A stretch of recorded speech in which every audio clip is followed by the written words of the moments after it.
Assalamualaikum warahmatullahi wabarakatuh.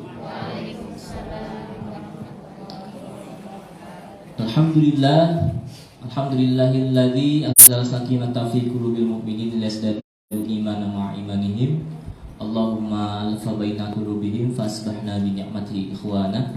Asyhadu an la ilaha illallah wahdahu la syarikalah wa asyhadu anna Muhammadan abduhu wa rasuluhu la nabiyya ba'da.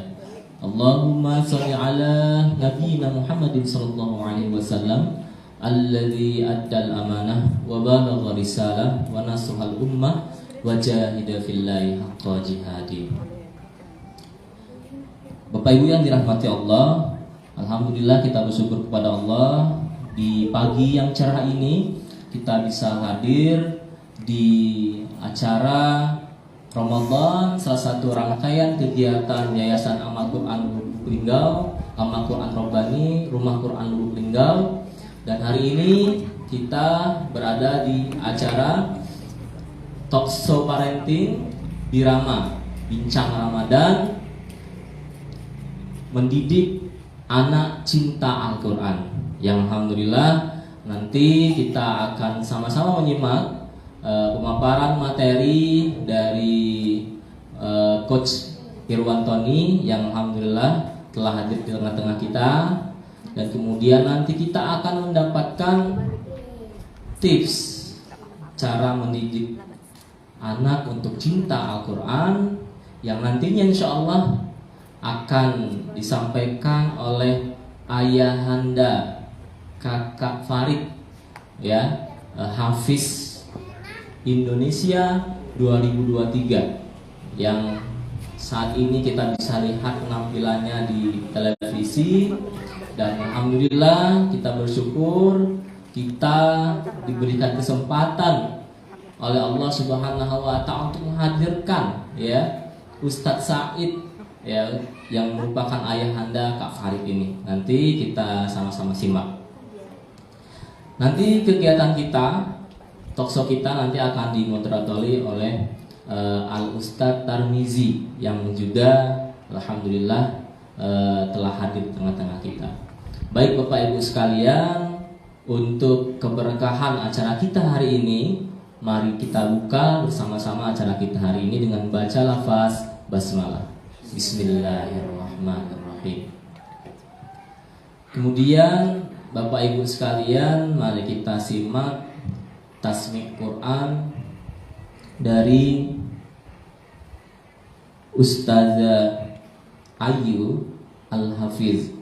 Kepada Ustazah, waktu dan tempat kami persilahkan.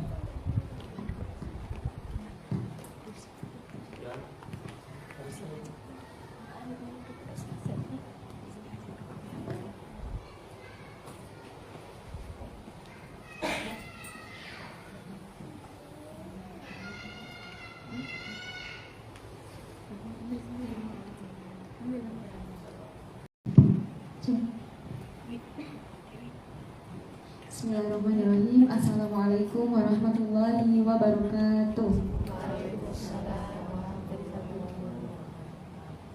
Mohon izin Ustaz dan Ustazah semua boleh ikut menyimak dan tolong dikoreksi apabila ada yang keliru. Hari ini Ana minta ke Ustazah Dewi untuk dipersiapkan slide-nya supaya bisa dibaca artinya.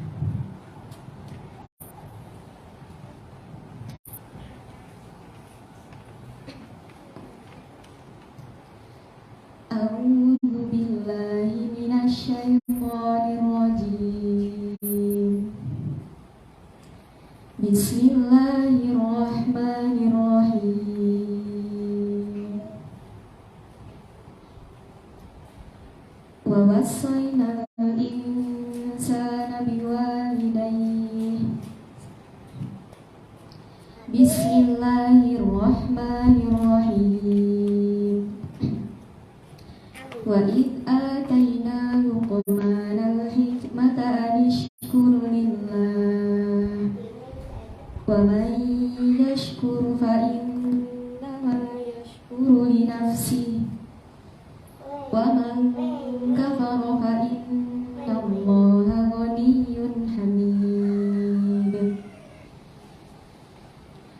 وإذ قال لقمان لبنيه وهو يعظه يا بني لا تشرك بالله إن الشرك لظلم عظيم ووصينا الإنسان بوالديه حملته أمه وهنا على وهن وفصاله في عامين أن اشكر لي ولوالديك إلي المصير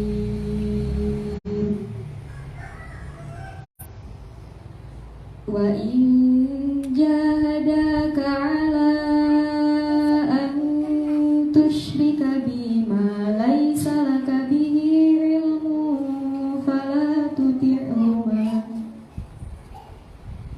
وصاحبهما في الدنيا معروفا واتبع سبيل من أناب إلي ثم إلي مرجعكم فأنبئكم بما كنتم تعملون يا بني إنها إن تك مثقال حبة من خردل فتكن في صخرة أو في السماوات أو في الأرض يأت بها الله إن الله لطيف خبير يا بني أقم الصلاة وأمر بالمعروف وانه عن المنكر واصبر على ما أصابك إن ذلك من عزم الأمور ولا تصعر خدك للناس ولا تمش في الأرض مرحا إن الله لا يحب كل مختال فخور واقصد في مشيك واغضض من صوتك إن أنكر الأصوات لصوت الحمير صدق الله العظيم. Assalamualaikum warahmatullahi wabarakatuh.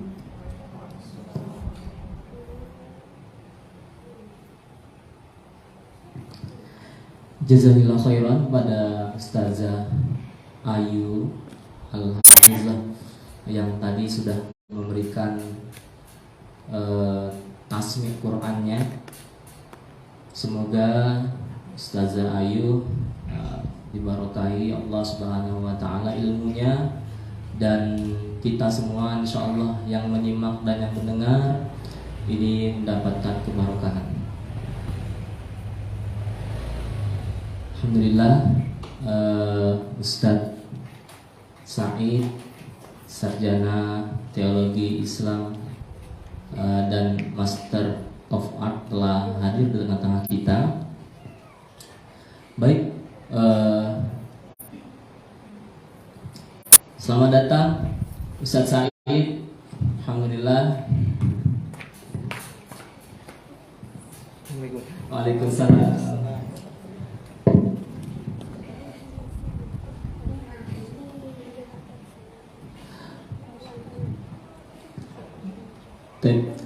Kita lanjutkan acara kita selanjutnya adalah sambutan dari Yayasan Amal Quran Robbani yang insya Allah akan disampaikan oleh Ketua Yayasan Amal Quran Robbani Ustadz Eko Ardiansyah, Sarjana Ekonomi Magister Manajemen. Kepada Ustadz, waktu dan tempat kami persilakan.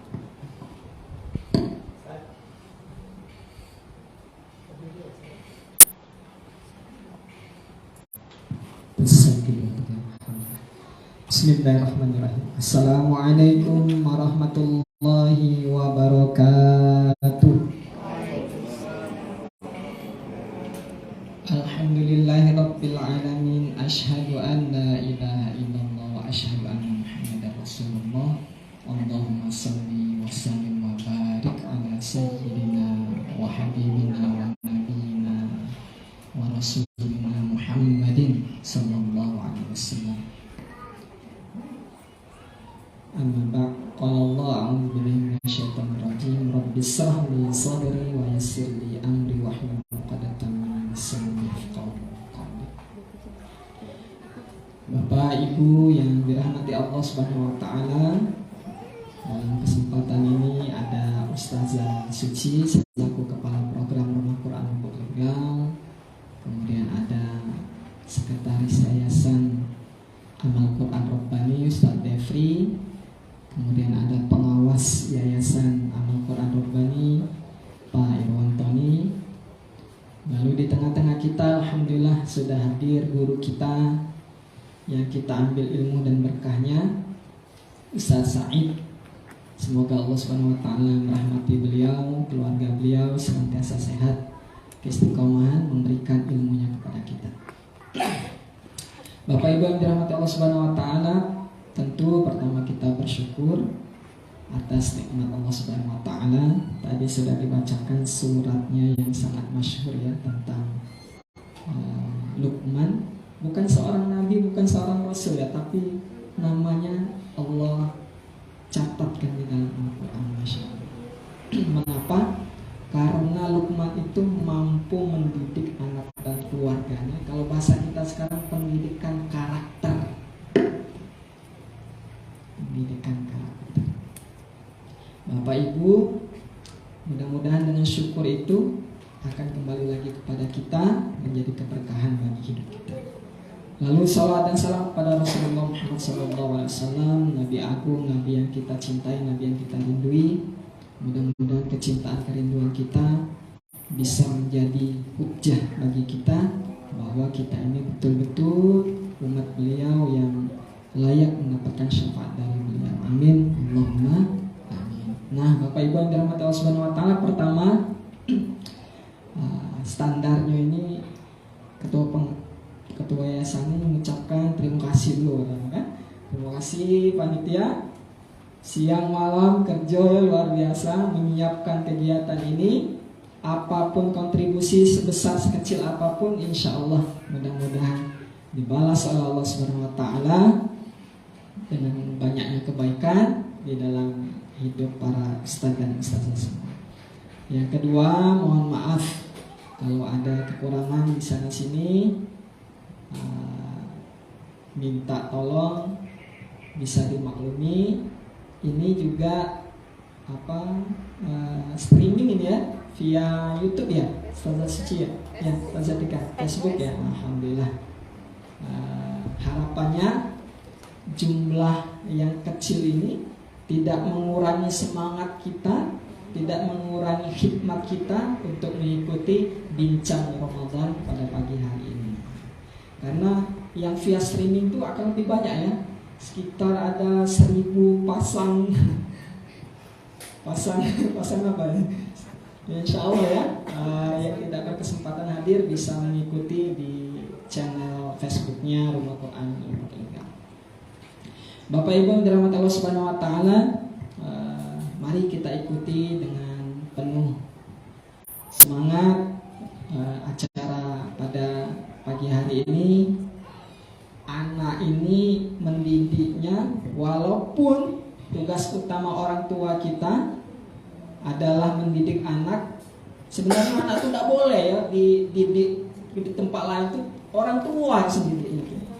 Jadi orang tua itu memberikan perwakilan, mewakilkan, karena merasa tidak mampu kan gitu kan, mewakilkan kepada sekolah agar didik anak kita itu. Cuma kadang keterusan kita nih laju nitipkan anak sekolah tuh, pacaklah sekolahnya loh dan sayanya tidak itu. Tetap tugas itu melekat kita kepada orang tua kita, tapi beberapa aspek itu kita titipkan di sekolah. ada integrasi, ada kerjasama yang baik ya. Tidak boleh melepaskan sepenuhnya kepada elemen-elemen pendidikan ya. Sekolah, RKL nggak bisa, nggak sukses anak itu nanti. Tugas utama itu tetap kita sebagai orang tua. Nah, pagi hari ini kita akan diberikan pencerahan, akan diberikan pengetahuan, wawasan bagaimana cara membumikan Al-Quran itu kepada anak kita. Ibu-ibu, anak-anaknya luar biasa ya kalau anak kita nih. Kalau dengan ustazah itu nurut, dan kalau dengan kita nih di rumah itu, padahal yang paling dekat dengan mereka itu sebanyak-banyak ustazah ngajar mereka tuh yang paling banyak waktunya itu dengan kita nih lah ya. Nah, aku masih kalah lah ustazah tuh. Tapi dedeknya di rumah tuh luar biasa. Nah, beratnya ya. Saya pengalaman anak saya itu yang paling besar tuh, alhamdulillah ngajinya itu selesai di rumah ya. Tapi ngajarnya tuh Bu, ya Allah ya. Kalau lagi ngajar dia mengenalkan huruf hijaiyah tuh kadang dikeker-kekernya dari jauh. Kita lagi mantep-mantep kan, sambil guling, sambil bermain dan seterusnya. Berat sekali memang mengkondisikan. Nah, alhamdulillah kesempatan pagi hari ini kita akan berbagi pengetahuan tentang itu semua ya. Trik, tipsnya, teknik-tekniknya, bagaimana caranya untuk membumikan Al-Quran kepada anak-anak kita. Insyaallah ku anfusakum wa ahlikum nara, kata Allah. Anak inilah yang jadi pewaris kita, Bu. Tidak ada yang lain. Anak inilah harapan kita. Insyaallah mudah-mudahan membawa kebaikan, membawa keberkahan acara pada pagi hari ini. Terakhir saya mengucapkan terima kasih banyak kepada Ustaz Said yang sudah hadir. Alhamdulillah, terima kasih Ustaz. Kemudian yang kedua kepada Pak Irwan Tony Supron. Pak Irwan Tony dari sisi psikologi kejiwaannya luar biasa, beliau ini sangat expert ya. Akan kita gali ilmu dari beliau dan nanti akan dimoderatori oleh Ustaz kondang kita, Ustaz Tarmizi, yang memang sekarang ini sedang geliat-geliat dalam hal pengasuhan ayah dan ibu. Masya Allah, mudah-mudahan kombinasi tiga ini akan membuat suasana bincang-bincang kita ini dinamis ya, enak nantinya. Bisa memfasilitasi ibu semua menggali wawasan tentang tema kita pada pagi ini. Demikian saja, saya mengucapkan terima kasih. Kalau ada salah, mohon maaf pada Allah manapun saya ini. Assalamualaikum warahmatullahi wabarakatuh.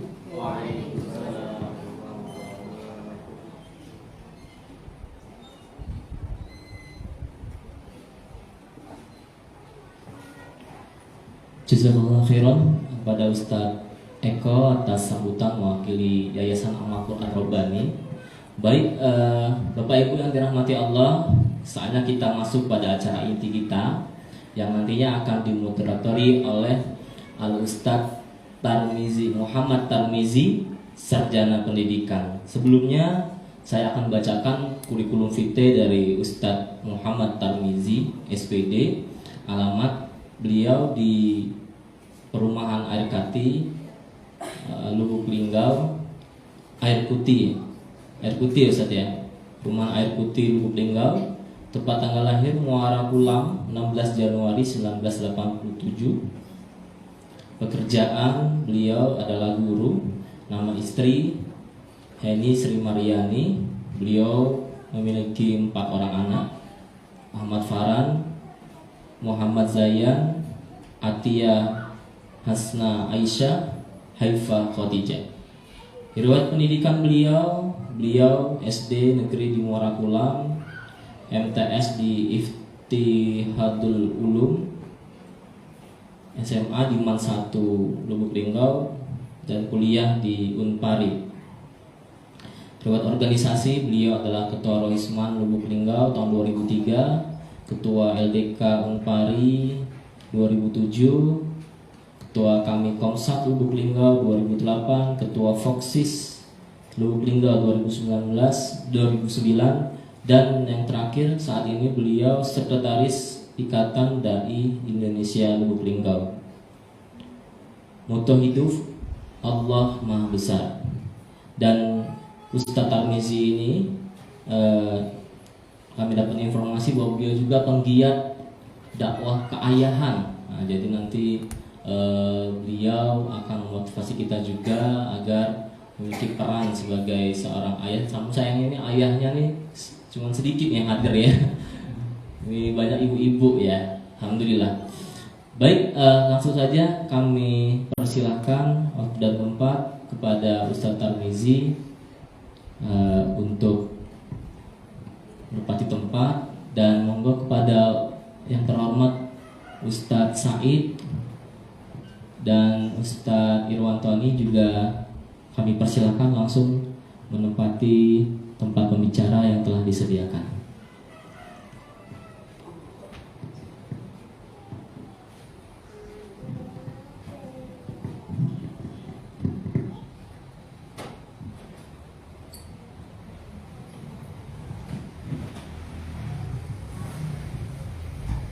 Assalamualaikum warahmatullahi wabarakatuh.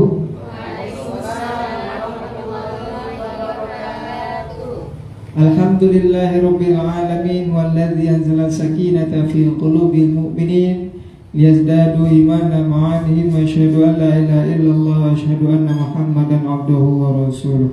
Allahumma shalli ala sayyidina Muhammadin sayyidil mursalin wa ala alihi wa sahbihi ajma'in, amma ba'd. Alhamdulillah wa syukurillah, dengan ucapan syukur kepada Allah Subhanahu wa taala. Ucapan salawat Allahumma shalli ala sayyidina Muhammad wa ala ali sayyidina Muhammad. Pada hari ini Bapak Ibu sekalian, kita bisa hadir di Rumah Quran Lubuk Linggau cabang Waterpang dalam rangka mengikuti talkshow parenting Birama, bincang Ramadan dengan tema mendidik anak cinta Al-Quran. Semoga pertemuan kita diberkahi oleh Allah Subhanahu wa taala, dan selesainya di acara ini Allah membimbing kita semua agar mampu mendidik anak kita dekat dengan Al-Quran, cinta dengan Al-Quran, dan menjadikan nilai-nilai Al-Quran menjadi perilakunya dalam kehidupan sehari-hari. Amin Allahumma amin.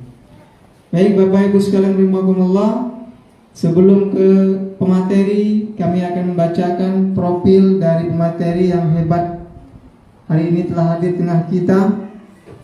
Yang pertama ada Ustadz Muhammad Said, sarjana teologi Islam, Master of Art, Magister of Art. Beliau ini kami sering ketemu di dunia per MTQ.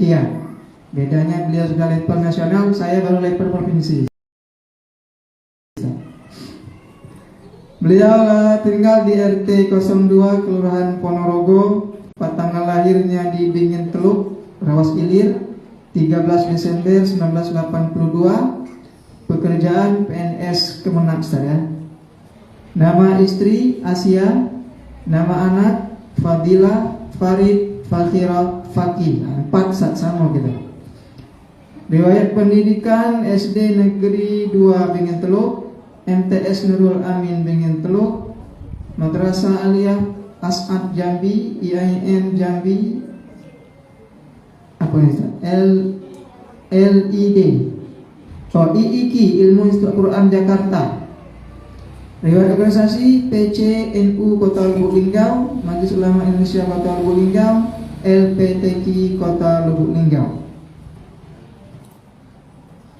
Kemudian kurikulum PT pembicara kita yang kedua, ini Coach Irwantoni. Kalau gelarnya panjang, ahli media, OT-nya apa ya? Organ tunggal. OT MPSI, Magister Psikologi. Tinggalnya di Waterpang, tempat tanggal lahir 18 Desember 1979. Nah, paling senior beliau di sini. Saya tadi 82 ya. Pekerjaan ASN di Rumah Sakit Sobirin, Musirawas. Nama istri Anna Fauzia. Nama anak Syamil, Sofia, Safika, Syakira, Syaukia. Nah, berapa anaknya? Lebih dari 4 ya, 5. Riwayat pendidikan SD Negeri 19 Lubuk Linggau, SMP Negeri 3 Lubuk Linggau, SPK Dukes Lubuk Linggau, Unisba di mana? Bandung. UI juga ya, S2 kemarin. Riwayat organisasi, ketua umum Koksis, pernah juga ketua umum lembaga dakwah kampus. Moto hidup, berkontribusi dan memberi manfaat. Baik, Bapak Ibu sekalian rahimakumullah, tidak berpanjang kalam, kita akan siapa duluan?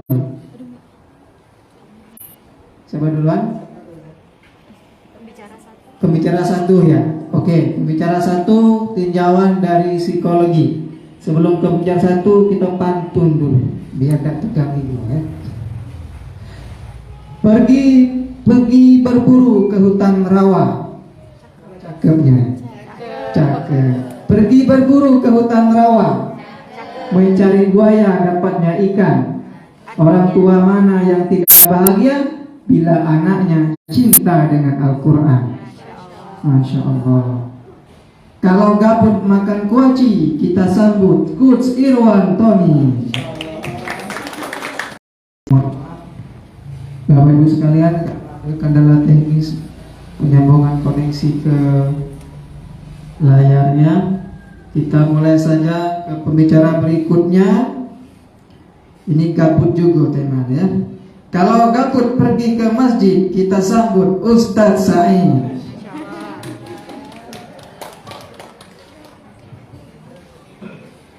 Assalamualaikum warahmatullahi wabarakatuh.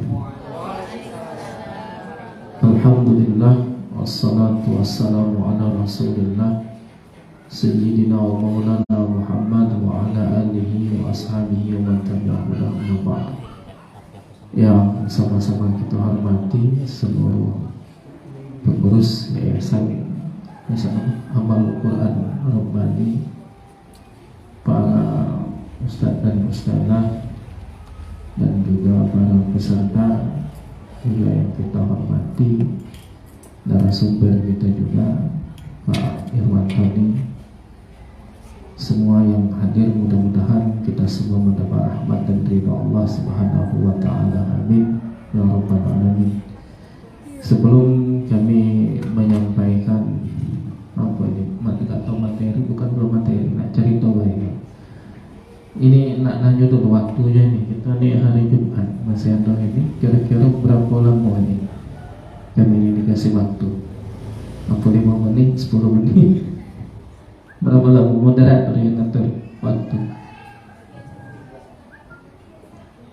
Ya, karena nanti masih akan dilanjutkan ya, untuk pembicara berikutnya. Ya. Jadi Bapak Ibu, saudara-saudara yang dirahmati Allah, kami sebenarnya ketika diminta ini cuma ngomong siap-siap saja. Padahal sebenarnya mau dikatakan berhasil untuk didik anak ke Al-Quran, sebenarnya kami agak merasa gagal. Kalau dibanding lihat yang ini di RCTI itu, Habis Indonesia, itu banyak sekali orang tua yang luar biasa, yang jauh lebih hebat.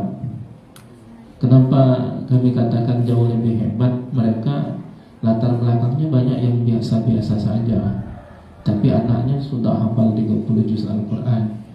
Kalau kami anaknya hafal Quran ya wajar. Memang ayahnya penghafal Quran, ngajar ngaji juga, jadi hafalannya malah sedikit kan. Yang anak yang tampil di RCTI cuma 5 juz. Sementara anak seumuran dia yang di RCTI itu ada yang sudah 30 juz, yang orang tuanya bukan guru Al-Quran. Jadi kadang-kadang merasa, wah berarti ini kita masih banyak kurangnya ini. Tapi setidaknya kita mungkin akan berbagi walaupun sedikit. Karena kami merasa betul ini, merasa betul kita yang berkecimpung di Al-Quran, tapi belum berhasil sepenuhnya bagaimana untuk mendidik anak itu untuk mencintai Al-Quran, menghafal Al-Quran, apalagi sampai menerapkan Al-Quran itu dalam kehidupan sehari-hari, dalam kehidupan nyata. Nah, Bapak Ibu, saudara-saudara yang dirahmati Allah, yang pertama berbicara tentang Al-Quran ini bahwa kita mau tidak mau mau tidak mau sebagai umat Islam kita ini harus dekat dengan Al-Quran, harus dekat dengan Al-Quran. Kenapa? Karena Al-Quran itu kan diturunkan ya untuk kita. Allah Subhanahu wa Ta'ala menurunkan Al-Quran itu kan bukan sekedar kasih Al-Quran, sudah bukan, itu kan dikasih untuk kita. Diturunkan awalnya kepada Nabi Muhammad Sallallahu Alaihi Wasallam, diturunkan kepada Rasulullah untuk disampaikan kepada umatnya. Artinya Al-Quran itu sepeninggal Rasulullah Sallallahu Alaihi Wasallam itu adalah warisan yang diwariskan kepada kita umatnya. Inilah Al-Quran. Al-Quran itu disebut diperkenalkan oleh Allah Subhanahu wa Ta'ala melalui ayat-ayatnya. Yang pertama, Al-Quran itu adalah Al-Huda. Al-Quran adalah petunjuk. Petunjuk itu apa? Petunjuk itu sesuatu atau alat untuk menunjuk ke arah yang benar. Kalau kita ini ingin pergi ke satu tempat yang belum kita ketahui, kita tentu butuh petunjuk. Tanpa petunjuk dipastikan kita tidak akan sampai ke tujuan. Bagaimana mau sampai? Kita belum pernah ke sana, petunjuk nol, tidak ada sama sekali. Artinya kalau kita ini ibaratkan kehidupan kita ini, kita sedang melakukan satu perjalanan. Tujuan utama kita itu adalah alam akhirat. Yang di alam akhirat itu ada dua tempat, ada surga, ada neraka. Jadi tujuan kita kepengennya masuk sampai alam akhirat, sampainya di tempat yang bernama surga itu. Nah, untuk menuju situ kan kita belum pernah ke sana. Caranya bagaimana kita nggak tahu. Nah, oleh karena itu dibutuhkan ada petunjuk supaya sampai. Nah, petunjuk inilah yang bakal mengarahkan kita. Jalannya mana, cara masuknya bagaimana, apa yang harus dilakukan selama dalam perjalanan supaya sampainya itu tepat waktu, sampai dengan selamat ke tujuan. Karena kita ini berjalan menuju kepengennya kita itu masuk surga. Untuk melakukan satu perjalanan itu dibutuhkan satu ada petunjuk dulu, ada petunjuk sehingga kita tahu jalan. Yang kedua, selain dibutuhkan petunjuk, itu dibutuhkan cahaya. Kita kalau tidak ada cahaya, kosong, hitam, gelap, walaupun dikasih petunjuk, tahu ini jalannya, tapi tidak ada cahaya sama sekali, itu kan gelap, gak bakal sampai kepada tujuan, gak bakal sampai. Walaupun dikasih tahu kamu nanti lurus, belok sana, di sana nanti ada jalannya 5, kamu pilih jalan yang ketiga, tapi jalannya gelap, tidak ada cahaya sama sekali, maka tidak akan sampai. Nah, kita tidak perlu cari yang lain lagi. Cahaya itu adalah Al-Quran. Karena Al-Quran juga memperkenalkan dirinya sebagai An-Nurul Mubin, cahaya yang sangat terang. Sehingga kalau kita sudah dikasih petunjuk, dikasih cahaya terang, tahu jalannya, apalagi kalau sampai dibimbing menuju itu, insya Allah akan sampai ke tujuan. Nah, inilah Al-Quran. Al-Quran adalah petunjuk. Al-Quran juga merupakan cahaya. Oleh karena itu, sebagai seorang muslim, mau tidak mau kita harus dekat dengan Al-Quran.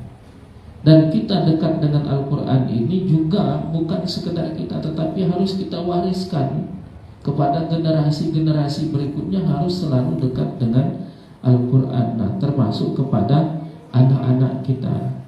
Karena pendidikan utama itu adalah dimulai dari keluarga terlebih dahulu. Jadi pendidikan anak itu dimulai dari keluarga, dari kedua orang tuanya. Kedua jawab terbesar untuk mendidik anaknya itu adalah kedua orang tuanya. Nanti yang guru-guru yang berikutnya itu kan meneruskan, memberikan tambahan informasi dan meneruskan apa yang sudah ada dari orang tuanya. Sebab kalau sudah tidak dimulai dari kedua orang tua, ya itu nanti akan banyak masalah-masalah berikutnya. Jadi kita bertanggung jawab.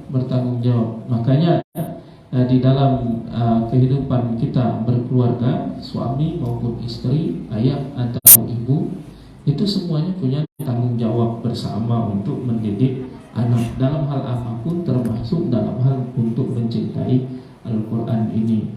Rasulullah SAW dalam hadisnya beliau menyatakan bahwa kullu mauludin yuladu 'alal fitrah. Semua anak itu dilahirkan dalam kondisi fitrah. Fitrah itu artinya asal penciptaannya itu dia tidak ada misalnya jadi putih, hitam, jadi harus seperti ini. Jadi fitrahnya itu, fitrah beragamanya ada, fitrah untuk mengetahuinya ada. Nah tinggal nanti diarahkan. Nah yang mengarahkannya siapa? Fa'abawahu yuhawwidanihi aw yunassiranihi aw yumajjisanihi. Kedua orang tuanya lah kata Rasulullah yang akan membuatnya jadi Yahudi, atau membuatnya jadi Nasrani, atau membuatnya menjadi Majusi. Anak ini belum tahu apa-apa, masih dalam kondisi kosong, walaupun potensinya ada. Kosong itu bukan berarti tanpa potensi ya. Potensi sudah ada. Manusia ini kan diciptakan oleh Allah Subhanahu wa taala sudah dibekali dengan potensi-potensi fitrah. Potensi untuk mengakui adanya Tuhan itu sudah ada, fitrah manusia itu. Jadi kalau ada orang yang tidak mengakui adanya Tuhan, itu ateis, itu pada dasarnya sudah keluar dari fitrahnya. Buktinya apa? Buktinya walaupun sebanyak apapun manusia miliaran itu dihitung, antara yang tidak percaya dengan Tuhan dengan yang percaya dengan Tuhan akan jauh lebih banyak yang percaya dengan Tuhan. Walaupun Tuhannya beda-beda, walaupun mungkin ada yang benar, ada yang salah. Kenapa? Karena memang ada dorongan dari dalam diri kita ini untuk mengakui adanya kekuatan yang maha hebat. Makanya orang-orang dulu walaupun belum kenal Islam misalnya, tidak diperkenalkan Islam, belum ada agama-agama yang lain ya, belum ada, tetap mempercayai adanya Tuhan walaupun salah. Kenapa? Karena ada dasar fitrah manusia, fitrah bertuhan itu, fitrah bertuhan itu ada. Sehingga karena tidak tahu, dan ketik yang nunjuki, ketik yang ngasih tahu, akhirnya nyari sendiri. Ada yang melihat, wah jangan-jangan yang hebat ini pohon besar, akhirnya pohon besar yang disembah. Jangan-jangan yang hebat ini matahari yang disembah. Nah, itu fitrah. Jadi fitrah itu kita diciptakan dengan berbagai macam potensi, tapi ini belum diarahkan potensi-potensi ini kemana. Nah yang bertanggung jawab mengarahkan potensi-potensi yang ada ini mau diapakan ini. Kan ada potensi baik, ada potensi buruk. Yang mana yang mau ditumbuh kembangkan? Itu kedua orang tua tadi. Semua anak dilahirkan dengan fitrah, ayah ibunya lah yang membuat dia jadi Yahudi, jadi Nasrani, atau jadi Majusi.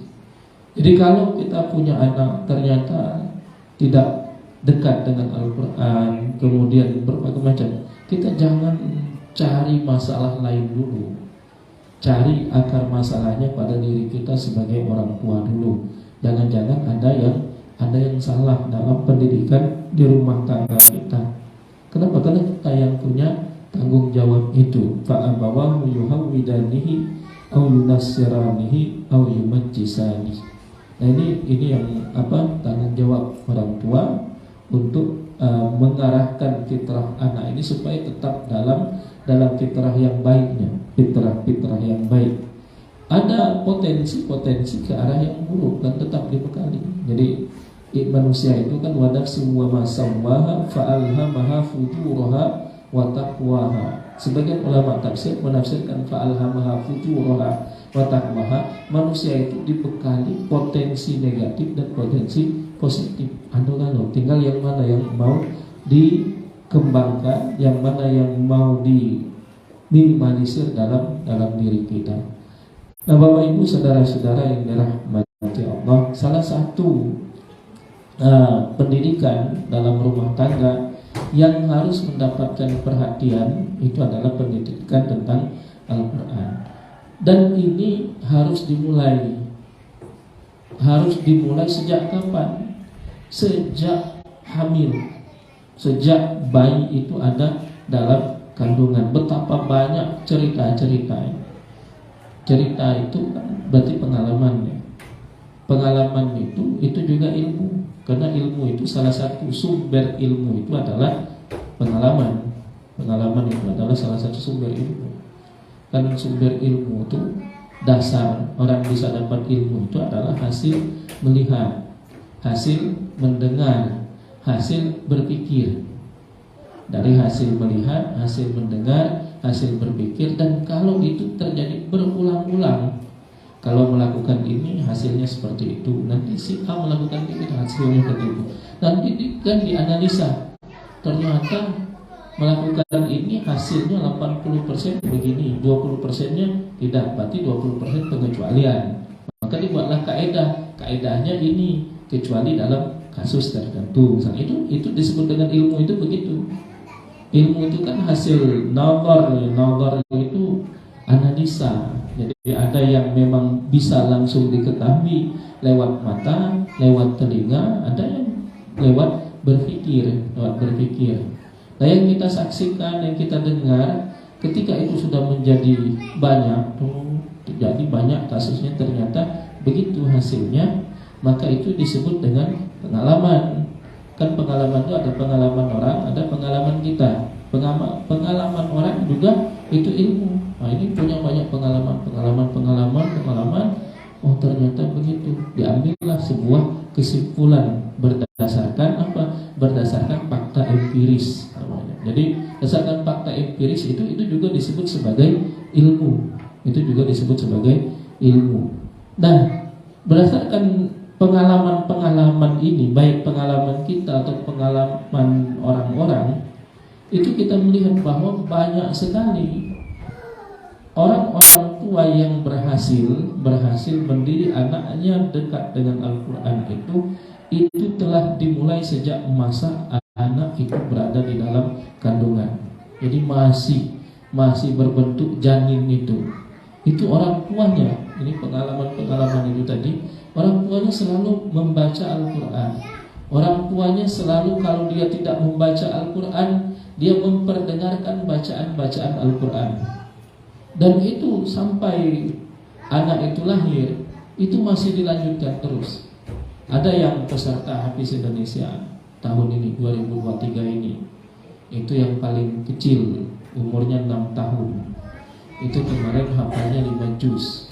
Dia itu belum bisa baca Al-Quran, belum bisa, tapi hafal. Dan baru ini sudah pulang. Kami kan syutingnya sudah selesai. Syutingnya di 30 Januari sudah selesai, terakhir syuting wisuda akbar itu.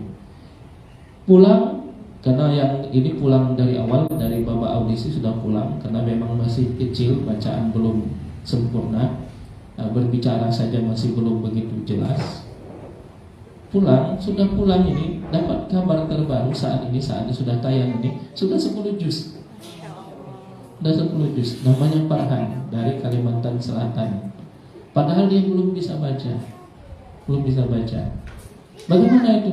Ya karena memang tadi dari dalam kandungan sampai lahir selalu yang diperdengarkan ayat Al-Quran. Jadi hafal dengan sendirinya itu. Hafal dengan sendirinya, senang dengan sendirinya, cinta dengan Al-Quran dengan sendirinya, lewat mendengar bacaan-bacaan Al-Quran itu.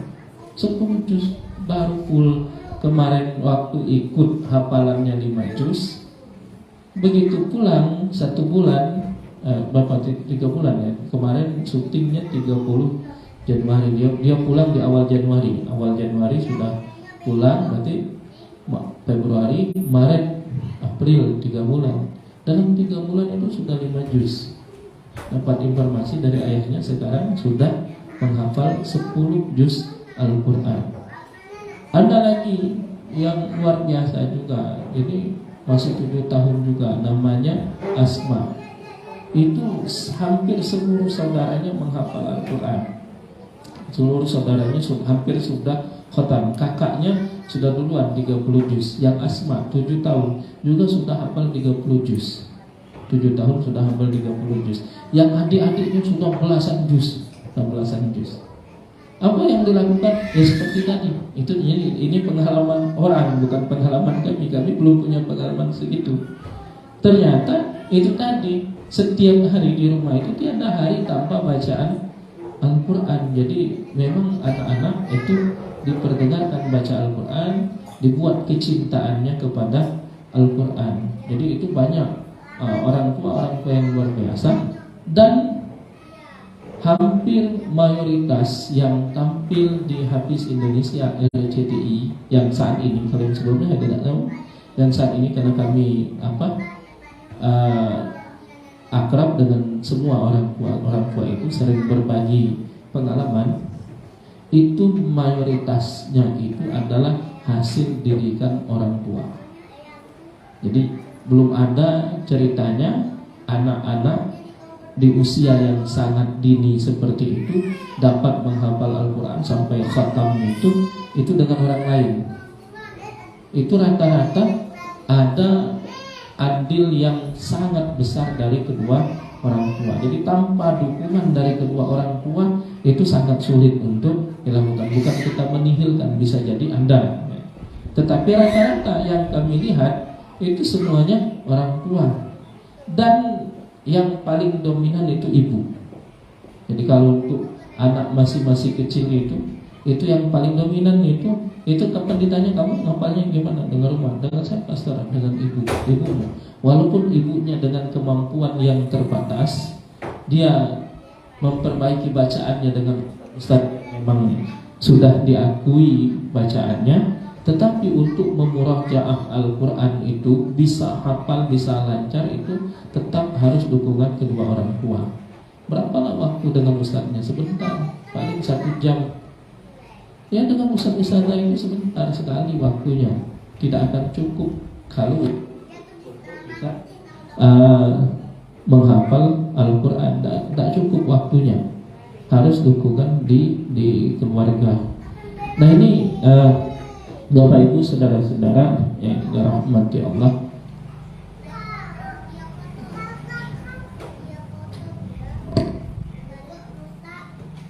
nggak waktu dulu ya. Kebanyakan cerita, kepanjangan cerita.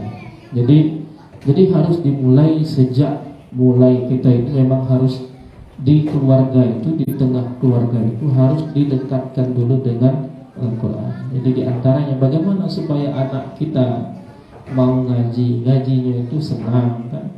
Kalau ngaji itu banyak anak-anak ngaji itu, cuman kan ada yang senang ngaji, ada yang ngajinya terpaksa. Ada yang hafal Quran karena tuntutan, ada yang memang kepengennya. Kan sekolah sekarang kan menjamur di berbagai lembaga pendidikan menawarkan program menghafal Al-Quran. Tapi itu kadang-kadang itu belum dari diri anaknya yang mau menghafal, tapi kena tuntutan kewajiban harus hafal ini sekian. Jadi hafal dengan terpaksa, dan hasilnya juga hasil terpaksa. Hasil terpaksa itu gimana? Ya kalau diujikan hafal, setelah diujikan ya selesai, hilang lagi. Kenapa? Karena tidak ada kecintaan. Tidak ada kecintaan kepada Al-Quran. Kenapa? Karena memang semata-mata untuk melaksanakan kewajiban. Oleh karena itu yang pertama, sebelum kita yang lain-lain itu kita harus mengajarkan anak, mendidik anak itu untuk cinta Al-Quran dulu. Cinta Al-Quran.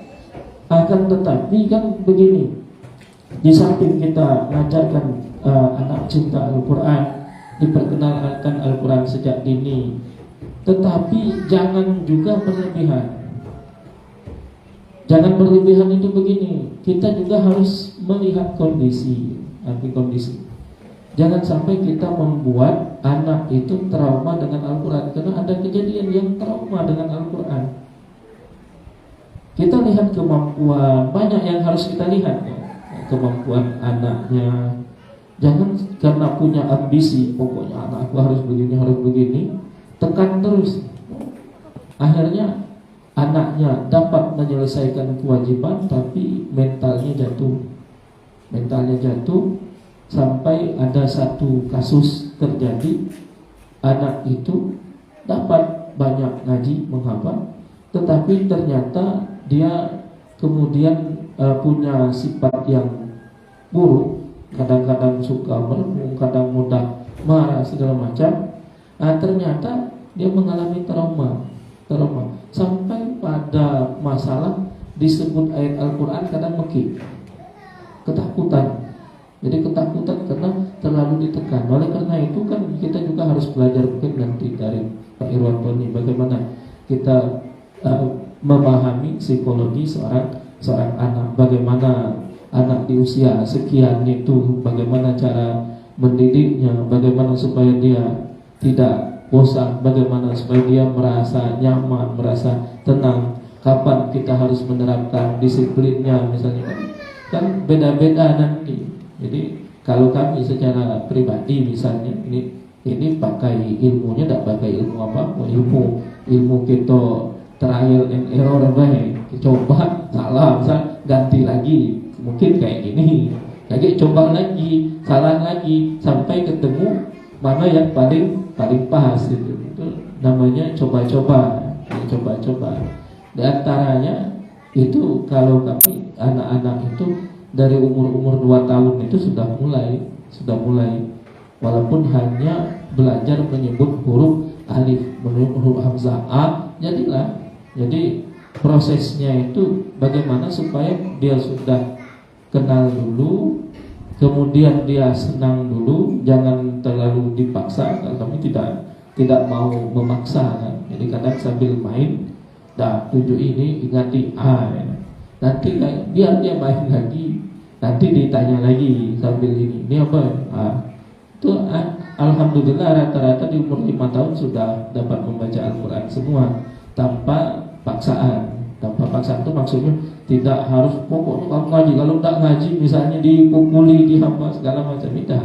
Tapi alhamdulillah dengan cara bertahap seperti itu bisa membaca Al-Quran. Dan diantaranya yang paling penting kan dalam pendidikan anak itu adalah keteladanan. Kalau tidak didasari keteladanan itu sangat sulit. Karena anak itu kan punya untuk meniru, untuk salah satu tahap perkembangan anak itu kan dia ada keinginan untuk sama dengan orang lain, apalagi terhadap orang dekatnya. Dia akan melihat orang tuanya. Maka kata Rasulullah SAW, biru aba'akum, berbaktilah kamu kepada orang tua kamu, maka anak-anakmu akan berbakti kepadamu. Nah itu mengajarkan tentang keteladanan. Berbaktilah kamu kepada orang tuamu, maka anak-anakmu kan nanti akan meniru, karena dia melihat begini cara seorang anak terhadap orang tua.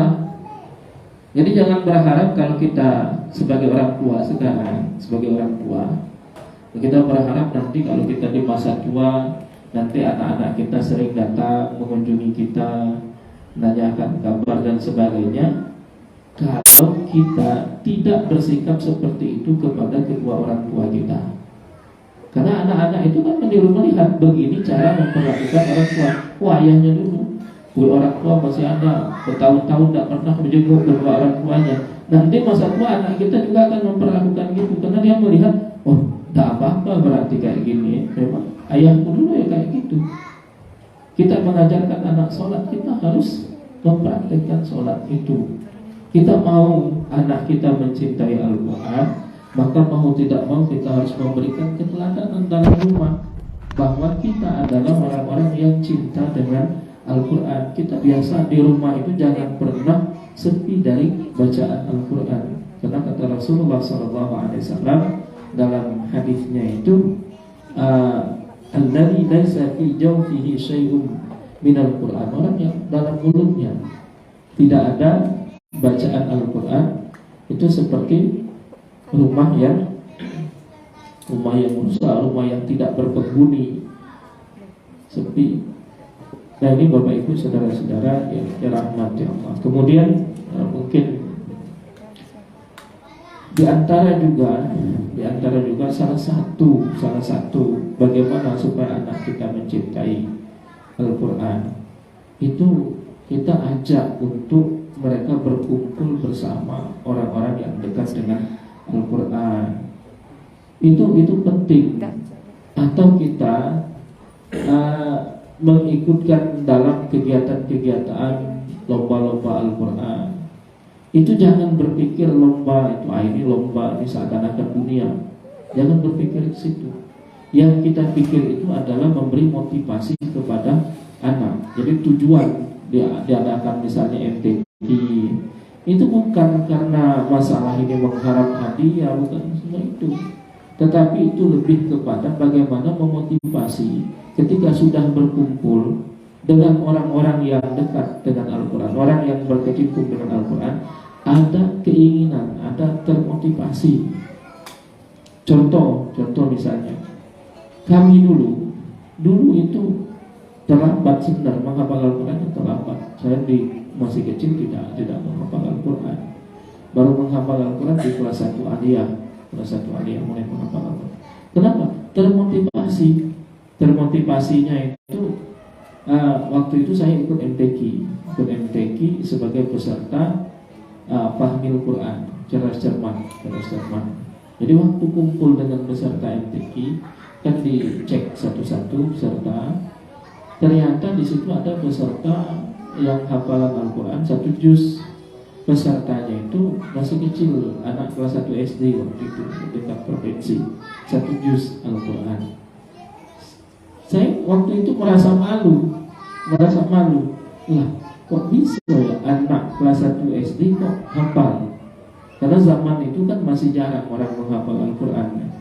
Jadi kita ini kadang-kadang menghafal Al-Quran itu kenapa? Karena tidak ada contoh. Misal kita di dusun, datang mulai pulang, ada tak yang hafal Quran sama kecil nanti kan? Jadi jangankan mau menghafal Al-Quran, terbayang saja bahwa Al-Quran bisa dihafal itu tidak terbayang sama sekali bahwa Al-Quran segitu tuh baca dihafal, tidak terbayang. Tapi begitu kita banyak berinteraksi dengan orang-orang yang berkecimpung di tengah Al-Quran, baru tahu bisa kok anak kecil masih kelas 1 SD. Akhirnya nekat. Pada waktu itu nekatnya itu pokoknya saya harus ngapal Quran juga. Masa ya saya kelas 1 aliyah kalah sama anak kelas 1 SD ngapal Quran. Dia sudah hafal Quran, tidak tahu berapa hafalannya, tapi ikut peserta hifdzul Quran 1 juz. Akhirnya saya teringat betul hari itu hari Selasa saya sekolah di Madrasah Aliyah di pondok pesantren. Sampai saya tidak fokus saking kepengennya saya menghafal Al-Quran. Saya ingat betul hari Selasa ada pelajaran tafsir di kelas itu, baca tafsir Jalalain. Saya buka tafsir itu, tapi tidak memperhatikan apa yang dibacakan oleh guru. Saya baca ayatnya saja, saya tidak baca tafsirnya itu. Saya ngapal di kelas, di kelas itu menghafal Al-Quran. Saking kepengennya menghafal coba. Jadi pura-pura buka kitab tafsir, nyimak, padahal tidak menyimak. Saya menghafal ayatnya, menghafal.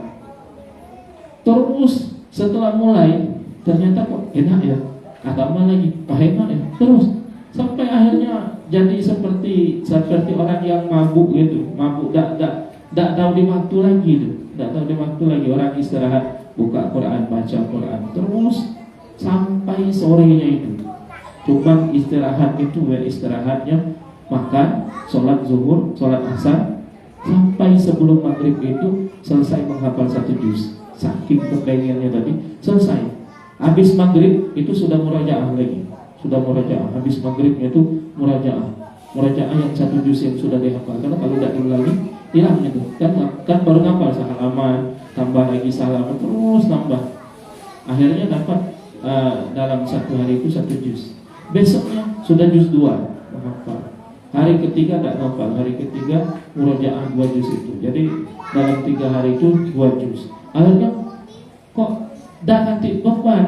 Selama ini kan tidak menghafal karena tidak pernah dicoba dan tidak ada contoh. Nah begitu melihat ada contoh, ada keinginan. Begitu ada keinginan dicoba, ternyata tidak sesulit yang dibayangkan. Karena sesuai dengan janji Allah, walaqad yassarna al-Qur'ana lidzikr. Sungguh kami telah memudahkan Al-Quran itu untuk diingat.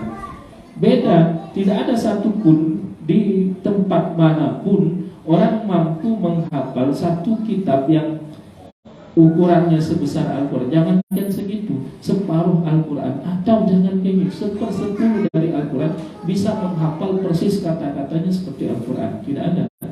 Itu menunjukkan kemukjizatan Al-Quran. Al-Quran yang sebanyak itu baca dihafal, ada orang yang hafal itu memang betul-betul mungkin tak tanpa kesalahan satupun bisa membaca ayat-ayat Al-Quran. Nah jadi kembali kepada cerita itu, jadi yang dibutuhkan itu motivasi sebenarnya. Motivasi internal itu penting, keinginan untuk berdekat dengan Al-Quran. Akhirnya dicoba, kok enak-enak. Dalam 1 minggu itu sudah 5 juz menghafal. 1 minggu. Sehingga dalam 1 bulan 2 bulan ke depan sudah separuh. Cuma salahnya itu apa? Ya salahnya karena kita belum tahu tadi metodenya itu. Jadi masih yang coba-coba tadi. Ternyata Al-Quran ini tidak bisa kalau tanpa dibimbing oleh seorang guru. Jadi dulu tuh ngapal-ngapal deh. Begitu ketemu guru ya banyak masalah. Tapi jadilah itu untuk motivasi kita memulai menghafal. Jadi harus anak-anak itu dekat dengan orang-orang yang dekat dengan Al-Quran. Jadi itu masuk dia. Saya cerita misalnya anak kami si Farid yang ikut habis Indonesia itu sekarang sudah semangat mau menambah hafalan. Kenapa? Karena dia merasa paling minim di situ. Kan syarat ikut habis Indonesia minimal hafalannya 5 juz dari umur 6 sampai 11 tahun. Syaratnya itu umur 6 sampai 11 minimal 5 juz. Dia cuma hafal 5 juz. Di antara kawan-kawannya hanya sekitar orang 4 atau 5 yang 5 juz. Lebihnya di atas dia semua. Bahkan ada 4 orang yang 30 juz. Yang seumuran dia itu sudah 30 juz. Dia kan kaget. Kenapa kaget? Karena dia merasa, dia ngomong dengan kami, dia merasa kok kalau di Linggau itu katanya susah sekali cari anak yang kayak gini. Saya di sekolah katanya susah cari yang sama-sama menghafal Al-Quran. Jadi tidak termotivasi karena dia merasa sudah di atas yang lain. Untuk apa banyak-banyak si A itu B1 juz beda hafal, aku sudah 5 juz, jadi tidak kurang semua. Nah begitu berkumpul bersama anak-anak yang hebat tadi, yang hafalannya sudah ada yang 12, ada 7 tahun 12 juz, ada yang 15. Ini padahal seumuran rata-rata semua, ada yang lebih kecil malah, ada yang lebih kecil. Sehingga ada termotivasi. Ternyata bisa ya anak-anak segitu. Nah, ternyata muncul keinginan dan itulah salah satu dorongan kami mendaftarkannya masuk ke Hafiz Indonesia itu. Jadi biar dia semangat, biar dia ketemu dengan para ahlul Quran, ketemu dengan guru-guru yang luar biasa untuk menumbuhkan minatnya, untuk menumbuhkan kecintaannya, semangatnya untuk belajar lagi Al-Quran, baik belajar Al-Qurannya atau untuk menghafalnya. Mungkin dari kami ini sedikit cerita, bukan materi, ini cerita-cerita supaya berbagi pengalaman. Mudah-mudahan pengalaman itu bisa menjadi inspirasi untuk menjadi sebuah ilmu baru misalnya. Demikian kami serahkan kembali kepada moderator. Alhamdulillah, tepuk tangan lagi untuk Ustaz Said yang biasa amal dan apa yang dia lakukan di rumah terhadap anak-anak beliau dan bisa kita saksikan di layar kaca di Hafiz Indonesia 2023. Sebelum ke sesi dialog, kita dengarkan dulu pemateri tinjauan dari psikologi, bagaimana cara kita agar mendekatkan anak dengan Al-Quran dari tinjauan psikologi kepada Coach Irwan Tony MSI di Persara. Satu. Baik, izin. Assalamualaikum warahmatullahi wabarakatuh. Subhanallah, alhamdulillah, wa la ilaha illallah, wallahu akbar. Bapak Ibu yang dirahmati Allah Subhanahu wa taala, yang kami hormati Ustaz Said. Luar biasa ceritanya. Kalau kita dengar ceritanya, Buya jatuh mental kita ya. Kita nggak ada apa-apanya gitu. Kemudian ketua yayasan dan beserta jajarannya, ayah bunda yang hari ini hadir, dan kebiasaan kita ketika cerita tentang parenting, bapaknya sedikit. Padahal sukses tidaknya parenting itu ayah. Jadi dan kali kalau diundang aja suaminya, Bu ya, pikiran suaminya ikut, insya Allah. Baik ayah bunda, saya sedikit saja.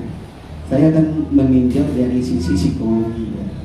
Saya tidak akan cerita tentang Al-Quran, karena yang di depan ini juga lagi belajar, lagi proses untuk memahami gitu ya tentang anak-anak yang unik ini. Bagaimana parenting itu mendidik dan memperbaiki diri, itu parenting. Jadi hari ini kita tuh di banyak orang tua yang dong. Kita nggak nyinggung anak-anak ini. Coba saya tanya Bapak Ibu, dulu niat nikahnya itu kenapa? Yang pertama karena siap menikah, atau yang kedua karena siap menjadi orang tua? Siap menikah. Ibu ada? Dulu nikah. Ini udah nikah belum semuanya? Ada yang belum? Boleh cum? Sama lu nggak apa-apa. Satu. Oke, ada lagi 2, 3, 4. Sisanya sudah menikah semua ya. Oke, saya pilih aja deh aktif. Ibu yang ibu niat nikahnya kenapa Bu awal Bu? Karena siap menikah, karena usia, karena omongan tetangga, atau karena pengen jadi orang tua? Siap menikah. Ada nggak di sini? Aku pengen nikah karena ingin jadi orang tua deh. Jadi contoh, jadi toladan. Lucu nanti kalau anak bisa ngapal kemana, ada nggak? Enggak ada. Motif kita yang pertama adalah siap menikah. Padahal dalam parenting itu adalah bagaimana kita mendidik dan memperbaiki diri kita sebagai ayah, sebagai ibu. Oke, next. Nah, dari mana mulainya? Awal mulainya dari baby, dari rumah kita. Saya membaca sirah sosok sahabat dan keponakan Rasulullah yang bernama Abdullah bin Abbas. Ada pernah baca ibu ceritanya? Abdullah bin Abbas itu luar biasa. Dia disebut sebagai kiainya para sahabat. Beliau disebut sebagai cendekiawannya para sahabat. Jadi ketika usia 3 tahun, Abdullah Abbas itu ikut hijrah bersama ibunya dengan Rasulullah. Ayahnya Abbas ada di kota Mekah, tapi dia menutup dan keislaman dirinya karena dia bangsawan. Jadi nggak mau diselidiki gitu. Ketika usia 7 tahun beliau nginep di rumah Rasulullah. Ya. Dan suatu malam nih, Abdullah bin Abbas itu nungguin Rasulullah. Apa yang terjadi Rasulullah malam ini? Dia pengen melihat bagaimana Rasulullah itu sholat malam, Bapak Ibu. Dia siapkan wudhunya. Dia begadang tuh. Anak 7 tahun loh. Jadi kata Ustaz ada anak 7 tahun hafal 30 juz, luar biasa. Jadi Abdullah Abbas juga demikian. Dia tunggu, dia pantengin Rasulullah kapan bangun gitu. Ketika bangun dia ikuti. Oh, wudhu diintip oleh Abdullah bin Abbas. Kemudian Rasul sholat. Pas dia lagi sholat, Abdullah Abbas ikut di belakang. Ditangkap oleh Rasul, dipindahkan ke sebelah kanannya supaya bisa jamaah. Ke belakang lagi Abdullah Abbas nggak mau. Sampai 3 kali. Selesai salam, Rasul bertanya, ya Abdullah bin Abbas, kenapa nggak mau dampingin aku? Kalau sholat jamaah tuh kayak gini. Nggak mau ya Rasul, aku tuh nggak pantas. Aku ini masih kecil. Yang pantas mendampingimu adalah sahabat-sahabatmu. Kebayang Bu ada 7 tahun ngomong kayak gitu? Adakah anak kita kayak gitu? Paling anak kita adalah minta HP, nangis mau ke mixway, apa tuh es krim gitu ya.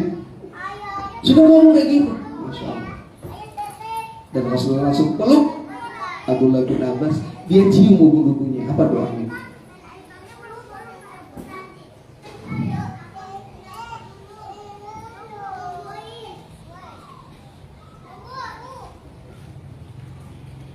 Ya. Allahumma fiqhu fiddin.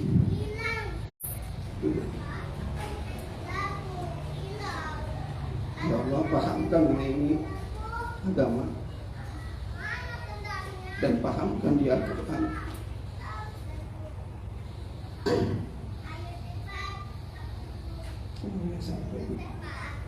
Saya kalau baca kayak gini tuh susah.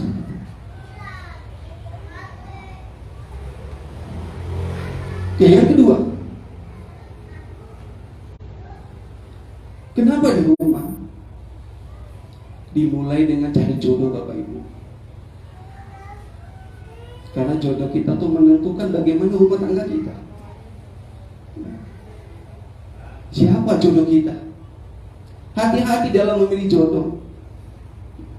Bahkan penelitian psikologi itu, kecerdasan anak itu diturunkan oleh ibunya 40-60%. Jadi ibu-ibu kalau anaknya nggak nangkep, coba ibu ngecek, jangan-jangan aku ini. Jadi bapak-bapak yang mau nambah lagi tes IQ dulu ya ke psikolog, biar tahu perbaikan keturunan gitu. Jadi IQ anak itu ditentukan oleh ibu. Jangan salahkan anaknya. Jadi bagaimana kita mencari jodoh dari situ dulu deh. Sehingga kita punya anak yang cerdas. Kemudian yang kedua, bagaimana pola asuh. Ibu mau ikut, boleh next pola asuh. Nih, sebelum pola asuh ada harmonis. Bagaimana harmonisasi antara ayah dan ibu di rumah. Kalau suka konflik, suka marah, apakah anaknya akan sehat secara psikologis? Dia juga akan stres.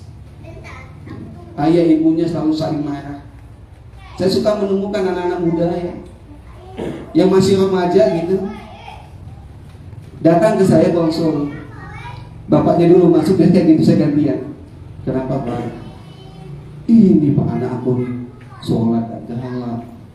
Untung dia puasa. Gawinya main HP, nutup pintu, dikunci kamarnya.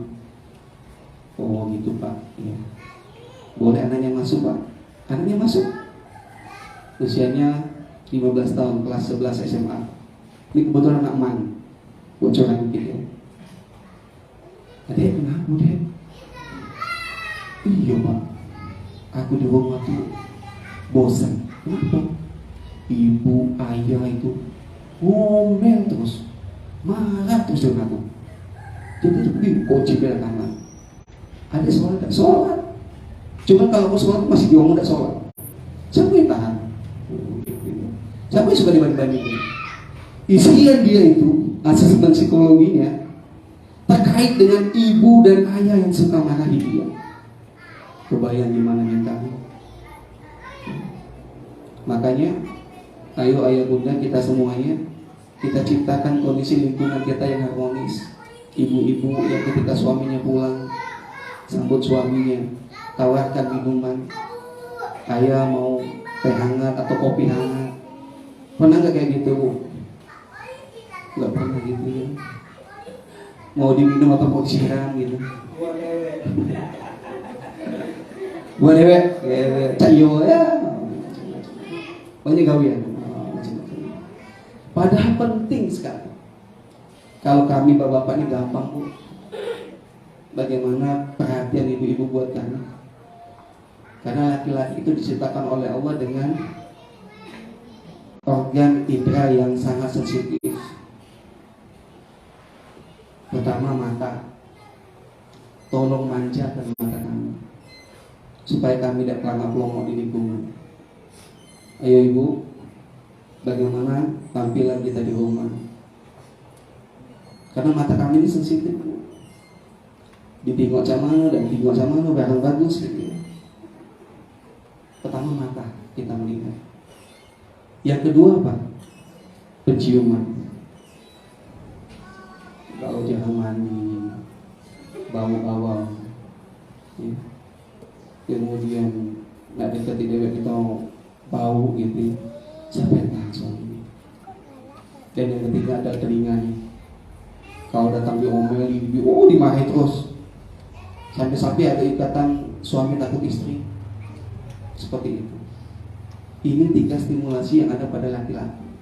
Kalau ini bahagia, pengen harmonis, ayo. Lalu siapa yang bahagiakan istri? Ya suami. Ada feedback. Sama-sama saling mensupport, sama-sama saling mendukung. Ya. Yang kedua apa? Pola asuh. Pola asuh ada 3, ada 4 sekarang gitu ya. Yang pertama pola asuh yang otoriter. Segala sesuatunya pokoknya ayah ibu yang paling tahu, anak nggak tahu apa-apa. Ya.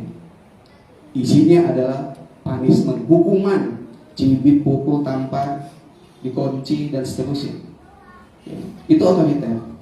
Yang kedua adalah permisif. Terserah anak mau ngapain. Namanya HP 24 jam laju. Nak jalan malam silakan. Nak berkawan dengan siapa boleh. Itu permisif. Ini nanti ada konsekuensi psikologis masing-masing ini kebentuk ya. Yang ketiga adalah demokratis. Ini yang paling baik. Demokratis ini yang ada diskusi, ada dialog, apalagi dengan anak-anak remaja. Kak, nanti kalau kuliah atau sekolah mau sekolah di mana? Jangan kita yang milih, kita udah siapin formnya nih, kakak isi ya, pokok sekolah di sini, awas enggak. Tadi saya cerita tuh, ada memang kejadian Ustaz, anaknya enggak mau kembali lagi ke pondok, enggak mau ke pondok, karena dia merasa dirinya dibuang oleh ayah dan ibunya. Persepsi dia, maka persepsi kita sebagai ayah dan persepsi anak ke kita itu beda. Kalau kita persepsi ke anak itu sayang. Tapi kalau anak kita itu macam-macam tuh. Jangan-jangan. Aku dibuang. Kayak ayah gak suka lagi sama aku. Kayak gak pengen deket lagi sama aku. Itu yang muncul. Makanya hati-hati. Perlu dialog. Dan yang keempat adalah neglect. Neglect itu memang diabaikan. Kita suka nonton ya di TikTok atau di apa gitu. Ada orang tua ngajak anak lagi reunian, dia sibuk dengan HP-nya, anaknya kecemplung di kolam, meninggal. Itu neglect. Betul-betul diabaikan terserah mau ngapain. Dia tahu pun dia udah ramai itu. Ada siapa nih anak yang bilang ngapung di kolam. Anaknya dia ternyata. Tinggal pilih. Kita mau pola asuh yang mana kita terapkan. Semuanya punya konsekuensi psikologis. Bentuk ujungnya itu ada nanti. Profil anaknya seperti apa. Oke, next. Kadang kita tuh gak jelas ya jadi ayah. Ibu mau bilang kondisi ini, maka janganlah jadi orang tua yang gak jelas. Kalau di ospek dulu tuh ada aturannya. Pasal 1, senior gak boleh salah. Pasal 2, kalau salah kembali ke pasal usia-usia segitu. Kenapa? Karena dari ayah dia dapatkan aturan, dari ayah dia dapatkan ketegasan. 0 sampai 2 tahun tuh ibu untuk intimasi dengan ibu yang dekat. 2 sampai 8 tahun kembali ke ayahnya. Nah nanti usia 14 tahun kembali lagi ke ayahnya. Makanya kalau ada anak-anak kita yang cewek misalkan, yang nggak dekat dengan ayah, biasanya masalah. Coba tanya lihat, anak-anak yang nggak dekat dengan ayah, generasi strawberry. Ada yang tahu Bapak Ibu generasi strawberry ini apa? Ini kayaknya bagus banget di strawberry itu, cantik, kemudian imut, kecil gitu ya. Tapi kalau kita pegang sedikit itu muncak lainnya. Kalau kita pegang kuat-kuat, hancur ya. Ini bukan patokan usia. Kayak ada generasi boomers, generasi Y, Z. Ini bukan. Ini siapapun bisa mengalami generasi strawberry ini. Bahkan sekarang muncul lagi adalah varian strawberry. ayah-ayah yang bintang-bintang nasional itu. Nah, sama generasi orang kreatif, cerdas, cuman nggak tahan dengan tekanan sosial, nggak tahan dengan omongan sosial. Bahkan yang lebih parah lagi ada generasi durian. Durian itu kelihatan ya, kokoh, tajam, kuat gitu. Ketika dibuka, dipencetin. Kemudian baju sekolah udah disiapin oleh ayah ibunya, makan yang masih disuapin oleh ayah ibunya. Kebayang kalau dia di lingkungan gak sepakat sama dia langsung loh. Maka jangan aneh kalau ada anak usia 4 tahun, kelas 4, kelas 5, itu pindah-pindah sekolah. Ketika dia merasa gak nyaman, pindah, gampang kok pindah. Ada ayah, ada ibu, generasi stroberi. Nah, jangan sampai kita didik anak kita seperti ini. Ini lagi booming nih. Ya, generasi stroberi ini lagi banyak diciptakan oleh para parenting. Berarti ada salah dengan pengasuhan itu. Yang kedua, masalah yang kedua apa? Next. Saya gali ternyata memang ada pengalaman pernah dilecehkan di sekolah oleh gurunya. Kebetulan sekolah Islam, aku bully gak? Kemudian suka dibully sama teman-teman, dikatakan gendut. Sakit psikisnya itu nggak bisa dia regulasi, nggak bisa dia redamkan, dialihkan dengan sakit fisik. Jadi dia saya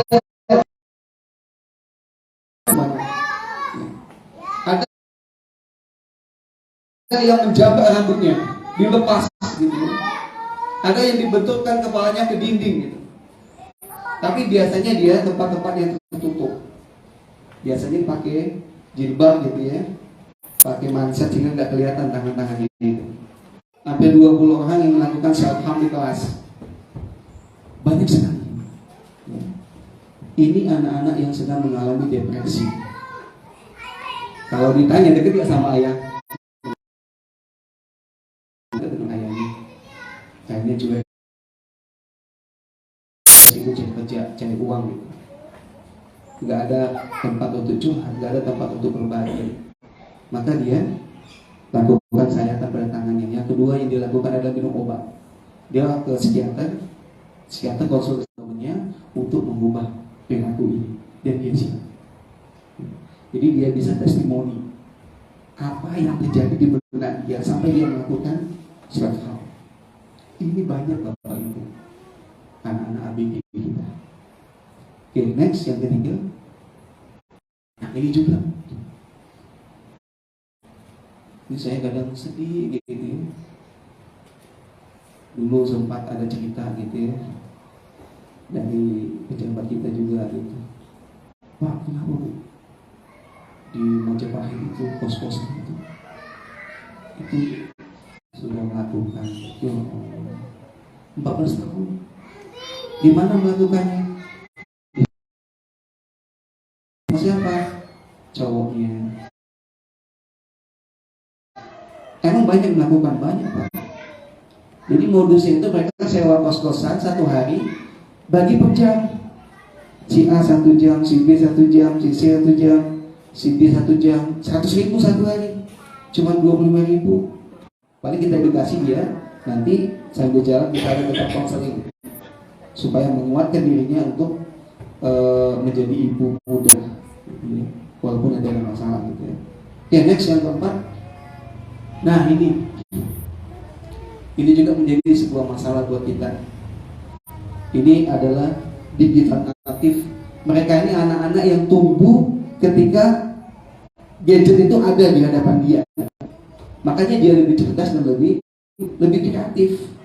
Kalau saya ini adalah imigran digital. Saya udah tumbuh kemudian muncullah digital. Makanya biasa kalau usia saya imigran digital ini, apa yang saya rasakan itu sama dengan yang di-share di sosial media. Bagaimana status anak-anak kita? Makanya Bapak malah di sosial medianya, di Facebooknya, di Instagramnya, di tweetnya, ya, di TikToknya. Saya juga lagi belajar untuk TikTok gitu ya. Pengguna TikTok itu nomor 1 sosial media. Ya. Yang kedua WhatsApp. Yang ketiga Instagram. Nah, kita harus bisa masuk dan tahu apa isinya gitu. Jadi Bapak Ibu harus belajar juga, harus tumbuh gitu ya. Bagaimana kita bisa tahu sosial media yang ada. Butuh itu. Dan biasanya kita sebagai orang tua tuh ngalah. Ada tamu nih, maluan deh, udah gitu ya. Padahal dia udah adiksi. Efeknya apa?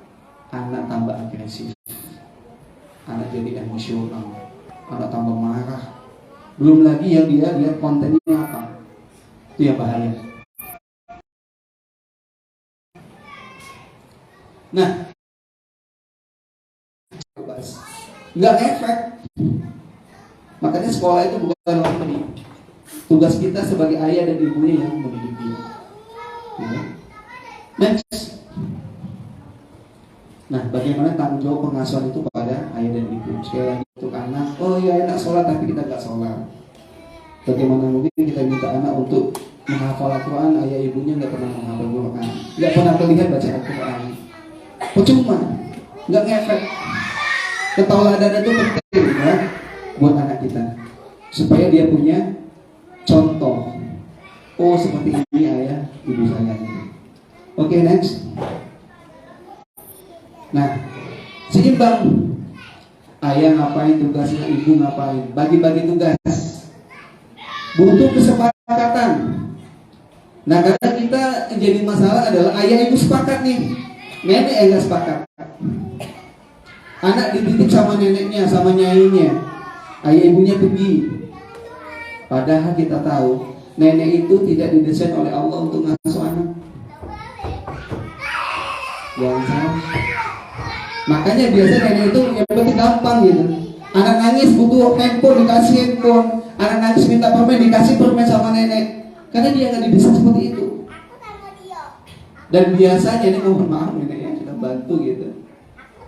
Yang mengacaukan pola asuh biasanya nenek itu tadi. Karena dia terfasilitasi cucunya itu. Karena dia sayang sekali sama cucunya. Tapi desain yang kita udah buat suami istri itu hilang. Makanya perlu kesepakatan sama nenek juga, sama bibi, pembantu, sama polanya. Dia ngadu ke siapapun tuh sama tuh, nggak ngefek. Nah ini penting ya, supaya ada keseimbangan. Dan peran ayah tadi, ayo dekatkan kembali anaknya sama ayahnya, terutama anak-anak perempuan. Dia bahagia sama ayah, dia bangga sama ayahnya, dia curhat sama ayahnya, itu bagus banget tuh. Kalau anak sudah curhat, kadang kita respon kita yang negatif, belum apa-apa sudah, ya saya pacaran, ya Allah, astagfirullahaladzim, tobat, istighfar, langsung responnya. Kenapa nggak dengerin dulu? Oh sudah pacaran ya, emang cowoknya mau mana? Itu akan beda responnya. Oh mulai masuk ke hujah-hujah kita, hadis Al-Quran tentang bagaimana pacaran. Ini penting ya, perlu kreativitas kita dalam mendidik anak kita. Next. Nah, parenting itu adalah mendampingi anak. Jangan sampai kita pengen membangun untuk belajar nggak dampingi, nggak pernah deketin. Anak nggak boleh main HP, tapi ayah ibu sibuk. Ajak dia main. Habiskan energinya bermain dengan ayah dan ibunya. Tapi capek, dia capek memang. Sekarang pilihannya dua. Dia bahagia dengan gadgetnya, kemudian dia curhat di gadgetnya, kemudian ada laki-laki asing yang membalas dan ngasih perhatian ke dia, dan dia bisa jatuh ke laki-laki itu. Ini banyak kasusnya. Kita dampingi dia untuk tumbuh gitu ya. Oke, next. Nah, rumusnya dua. Yang pertama ilmu, hari ini kita sudah lakukan itu. Kita menambah ilmu. Tidak ada ilmu ya untuk menjadi orang tua yang efektif. Hari ini kita belajar sama-sama. Sama-sama kita mencoba melakukan tadi trial ya. Apakah ini efektif atau tidak? Karena anak-anak itu unik. Masing-masing anak itu unik. Saya punya 5 anak itu unik masing-masing. Punya khas masing-masing. Ada yang ketika diperlakukan seperti ini responnya beda. Ada dikasih perlakuan seperti ini responnya lain lagi gitu. Makanya kita butuh ilmu. Bagaimana kita paham psikologi anak, kita paham tentang bagaimana psikologi remaja. Yang kedua, timingnya. Makanya ketika sama anak, janganlah waktu sisa. Ini kita udah capek, udah pokoknya untuk PHP kita nak gitu. Ini juga nggak bagus sebenarnya. Tapi bagaimana ketika ketemu sama anak itu adalah waktu-waktu yang maksimal, yang antusias gitu ya, ketika bermain sama anak. Ini sama-sama itu maksud saya berbagi juga. Ya barangkali lalai ya untuk waktu ini karena kesibukan kita, kecapean kita gitu ya. Oke, next. Nah, next. Langsung aja. Nah, sekarang tugas ayah bunda. Ayo, ini kita introspeksi selama Ramadan ini.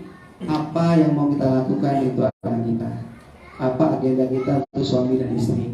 Dibuat checklist ya. Sehingga nanti kita baca, kita gunakan untuk 11 bulan kemudian. Sehingga ada perubahan kita dalam berumah tangga, ada perubahan kita dalam mengasuh anak. Oke, ini saja mungkin yang bisa saya sampaikan. Mohon maaf dan kalau Allah mengampun. Assalamualaikum warahmatullahi wabarakatuh. Beri waktu yang mulia untuk menjawab pertanyaan hari ini. Baik Bapak Ibu sekalian, selesai sudah pemaparan materi dari pembicara 1 dan pembicara 2. Mengingat waktu yang makin singkat, kita buka sesi dialog. Yang ingin ditanyakan silakan baik kepada Ustaz Said ataupun Coach Irwantoni. Silakan Bu, kalau ada yang bertanya. Dari ayahnya mungkin. Oh ya, silakan.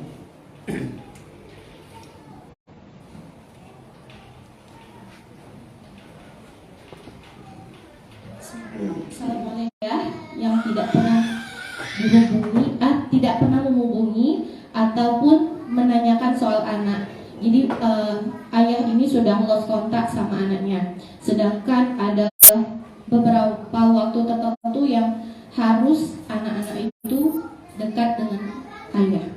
Terima kasih, itu saja. Assalamualaikum warahmatullahi wabarakatuh. Ada lagi Bu? Tampung dulu. Ada pertanyaan lagi? Iya, silakan.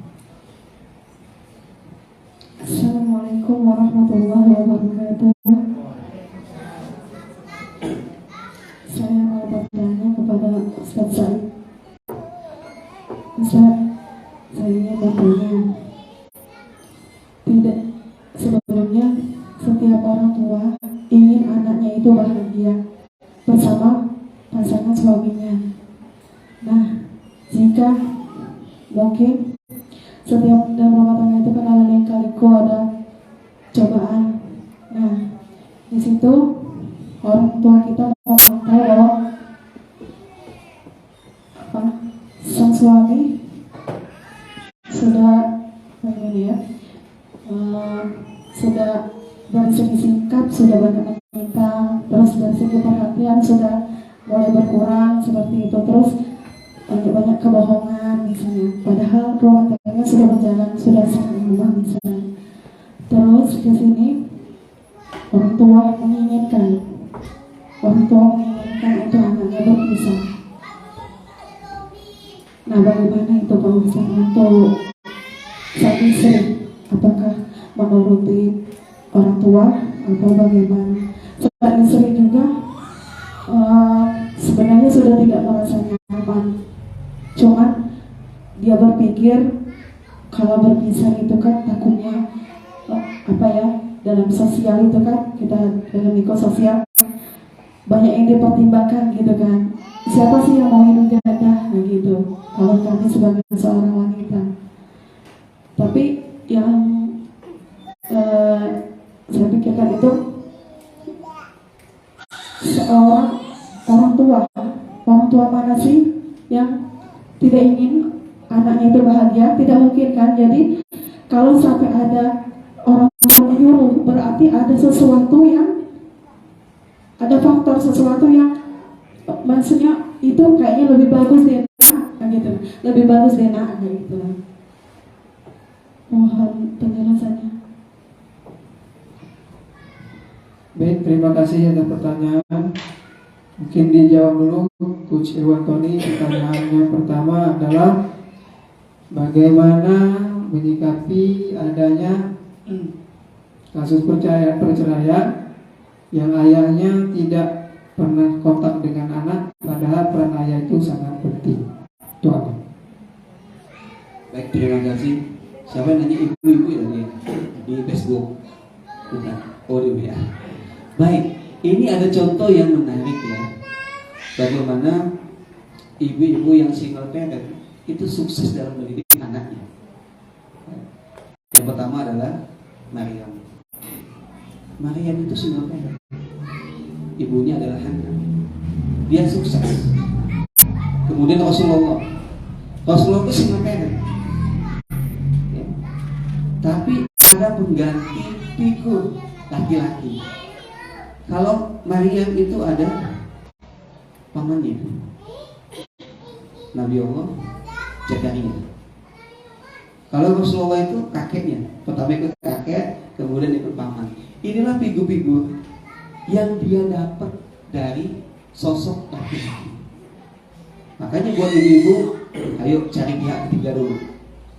Apakah omnya, apakah pamannya, apakah kakeknya, untuk memberikan pola asuh dari sisi laki-laki, sehingga dia mendapatkan ketegasan, mendapatkan aturan, mendapatkan segala sesuatu yang maskulin itu dari laki-laki. Kalau nggak ada gimana Pak? Contoh Imam Syafi'i. Imam Syafi'i itu nggak ada. Dia tinggal di Gaza. Oleh ibunya diapain? Dia masuk ke kutab-kutab kalau bahasa Indonesia, kayak sekolah-sekolah, dan di situ ada gurunya laki-laki. Dibawa ke Mekah lah Imam Syafi'i, sehingga figur laki-laki didapat dari ustaz-ustaznya. Itu yang pertama. Jadi tetap cari dulu figur laki-laki. Yang kedua, gimana kalau nggak ada juga gitu? Ibunya harus berperan, walaupun nggak maksimal. Nggak akan bisa wanita itu bisa ngikut ya bagaimana laki-laki, tapi peran ibu bisa ya, minimal ada ketegasan, minimal ada sosok-sosok leadership muncul dari ibunya. Nah ini bisa ibu lakukan ya, bisa yang pernahnya lakukan supaya tetap ada figur laki-laki berani. Itu saja barangkali. Terima kasih.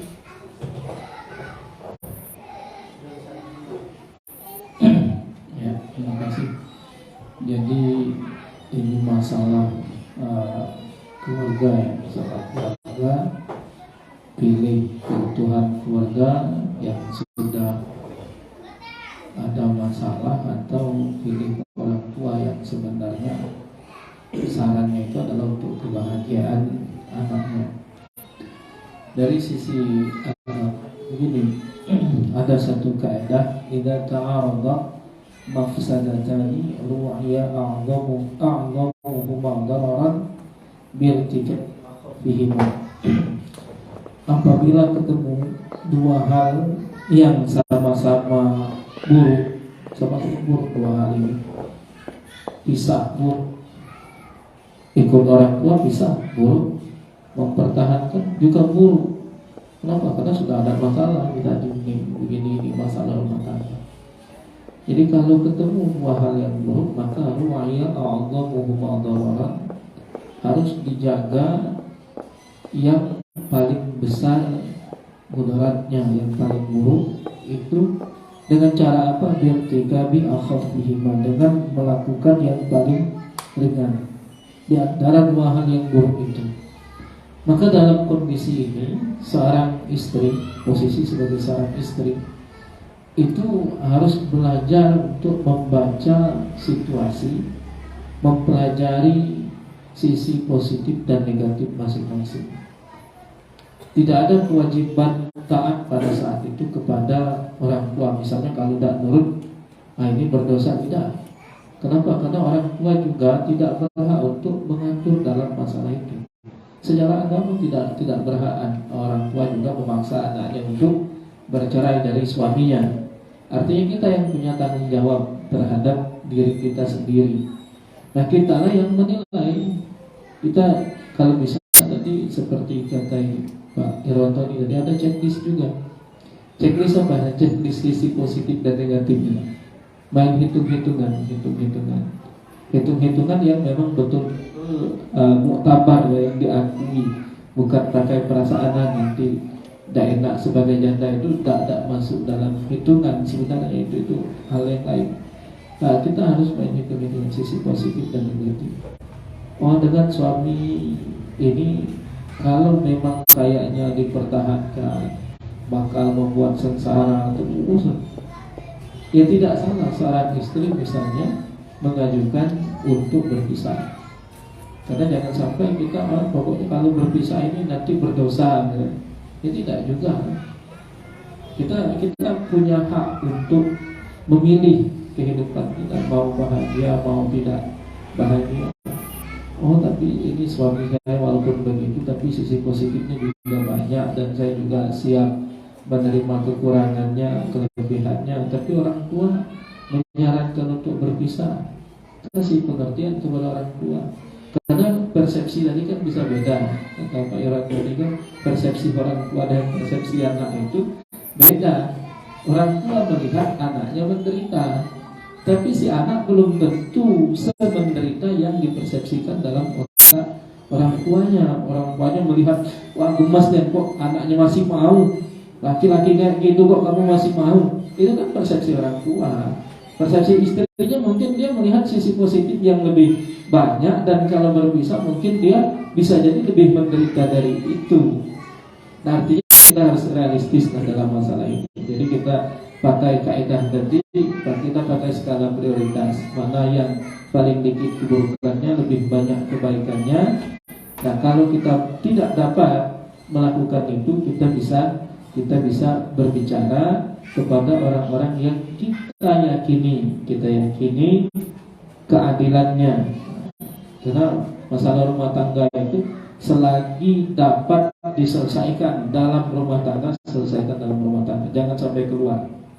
Tapi kalau sudah menemukan jalan buntu, baru dalam Al-Quran itu kan disebutkan wa in khiftum shiqaqa bainihima fab'athu hakaman min ahlihi wa hakaman min ahliha. Kalau tidak ketik jalan dalam rumah tangga, bakal ketemu jalan buntu semua, baru ada juru damai. Juru damai orang-orang yang dapat dipercaya agamanya, amanahnya. Jangan sembarang cerita. Kalau sembarang orang cerita, itu menimbulkan masalah baru. Kenapa? Karena itu tadi, kalau Pak Iwan tadi, para istri kan harus jaga mata suaminya. Jadi ini kalau dibalik, para suami harus jaga kuping istrinya. Kupingnya yang nggak dijaga. Karena ada satu penelitian bahwa kalau laki-laki menilai perempuan itu lebih dominan lewat mata. Kalau perempuan menilai laki-laki lebih dominan lewat telinga. Jadi rata-rata laki-laki jatuh cinta karena melihat. Perempuan bisa jatuh cinta sebelum melihat. Hanya mendengar saja, wah kata-katanya cuma lewat messenger, wah sudah, wah tersentuh hatinya, wah enak sekali diajak. Nyaman lagi jadi masalah baru. Karena kalau laki-laki sensitif matanya, perempuan itu sensitif kupingnya. Maka para suami itu ya harus menjaga kuping istri supaya istri lebih senang dengar suara suaminya dibanding dengar suara.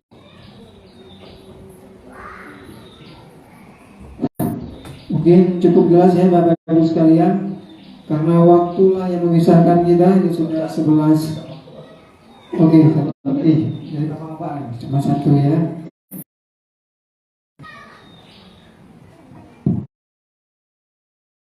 Mohon izin Pak Ustaz, minta waktunya. Ini Assalamualaikum warahmatullahi wabarakatuh. Pak, nama saya Wahyu Pak. Saya tertarik sekali dengan materi hari ini, yaitu mendidik anak. Di satu sisi mungkin Bapak bisa mendidik anak menjadi pecinta Al-Quran karena dari latar belakang orang tua.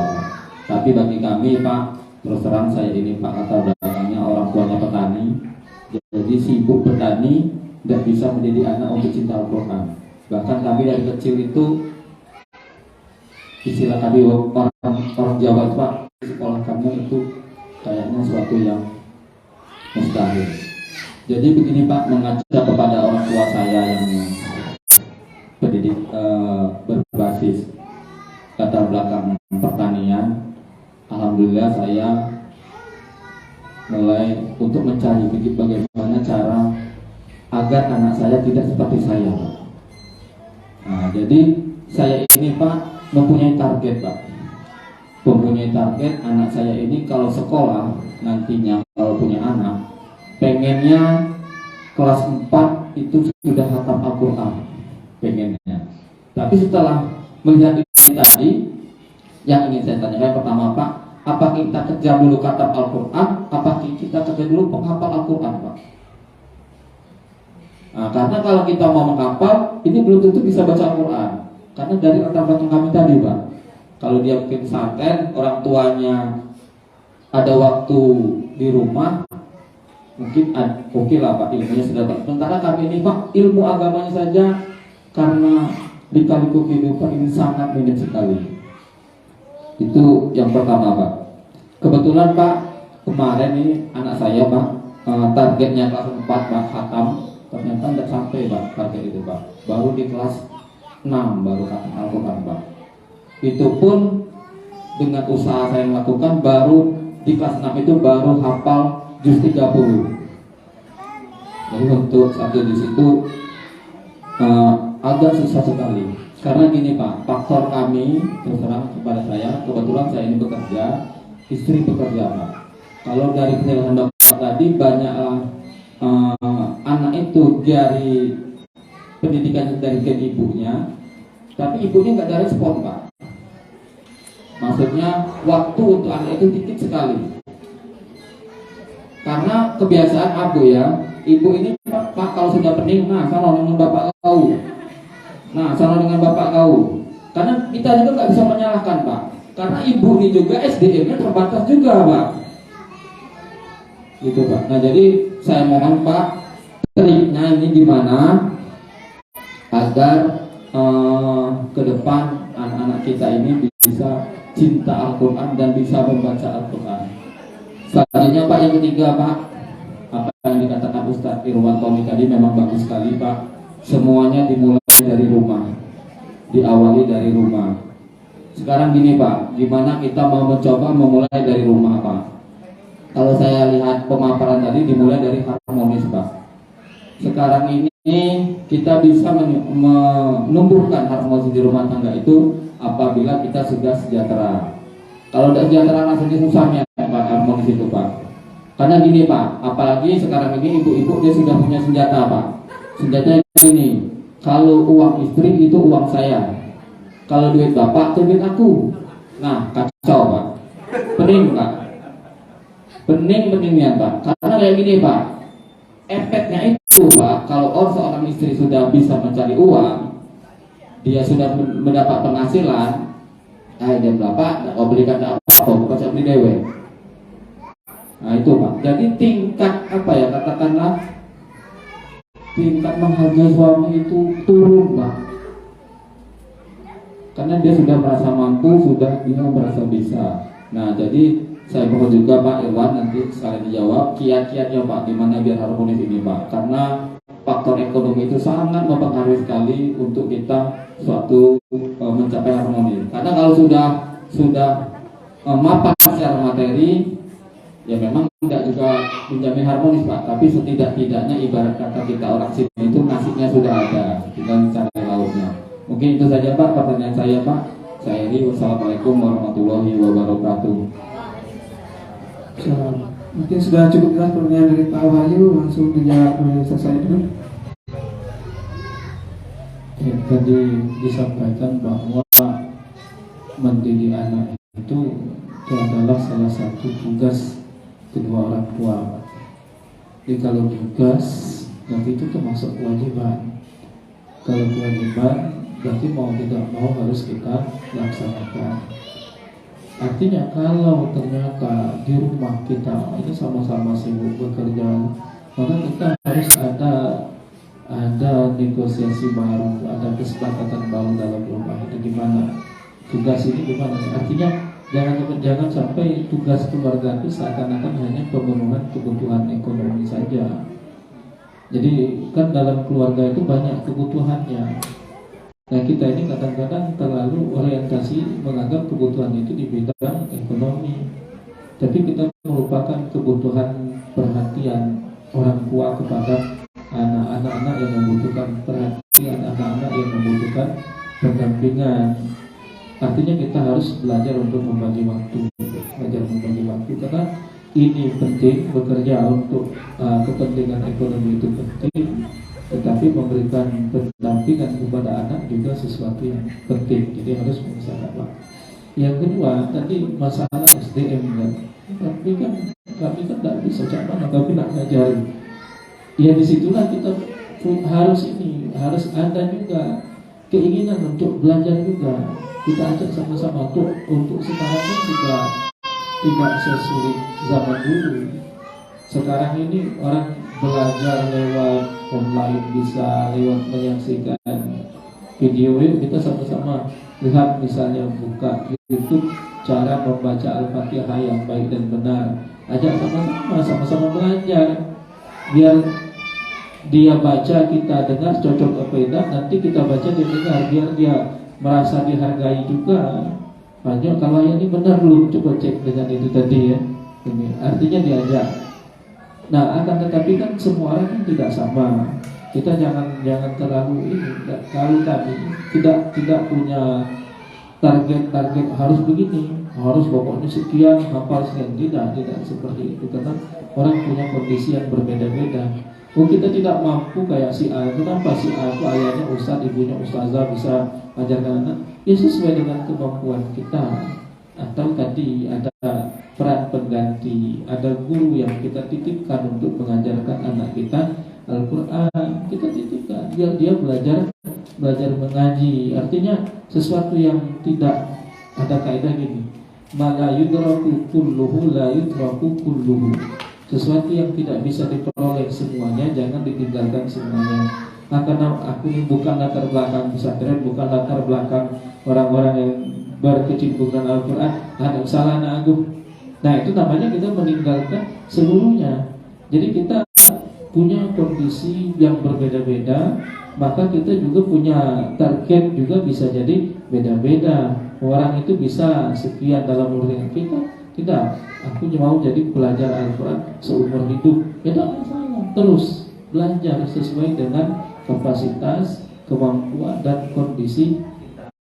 Artinya sesuatu yang tidak bisa diperoleh sebelumnya, tidak bisa sama seperti yang lain, jangan sampai ditinggalkan semuanya. Jadi harus tetap berusaha. Itu jadi untuk bagaimana kita mendekatkan, membuatnya cinta dengan Al-Quran. Itu pada dasarnya, kalaupun dikasih teori-teori, itu semua teori itu kan berdasarkan pengalaman. Pengalaman itu bisa jadi nanti berbeda. Makanya orang kalau yang paling berhasil itu adalah menciptakan teori sendiri, melakukan penelitian sendiri. Jadi kayak guru ngajar di kelas kan ada namanya penelitian tindakan di kelas. Jadi misal kita harus memperhatikan, wah aku nih menurut teorinya cak ini, tapi caknya dengan anakku tak cocok. Yang cocoknya cak ini, cak kalau di tes ini berhasil misalnya. Mana yang ini yang kita pakai, karena semua orang dilahirkan dengan kondisi yang berbeda. Artinya kita tetap berusaha belajar, terus mengupgrade ilmu pengetahuan kita, jangan menyerah dengan keadaan. Mungkin itu saja saran dari kami. Selanjutnya kami persilakan Pak Irwantoni kedua. Terima kasih Pak Wahyu, terima kasih. Ini kasus Pak Wahyu sendiri atau ada teman-teman? Oh alami. Bapak udah berapa lama nikahnya Pak?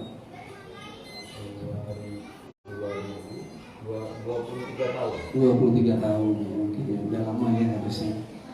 Jadi Pak Wahyu, harmonisasi di rumah tangga itu diikhtiarkan, diusahakan. biar nggak bisa ujuk-ujuk langsung harmonis.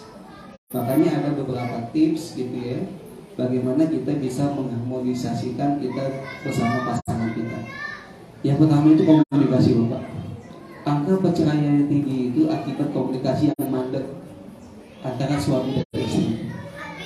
Coba cek komunikasinya. Apakah ada waktu khusus misalkan antara bapak dengan istri, atau malam sebelum tidur misalkan dialog tuh tentang anak, tentang bagaimana masa depan, tentang apa yang akan dilakukan, sudah belum?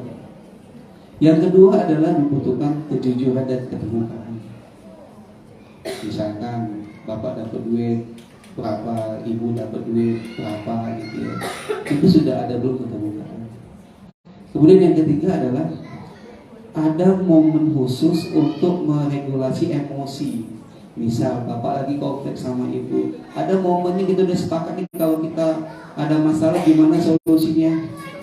Saya ada klien gitu, ibu kalau ada masalah sama bapak gimana?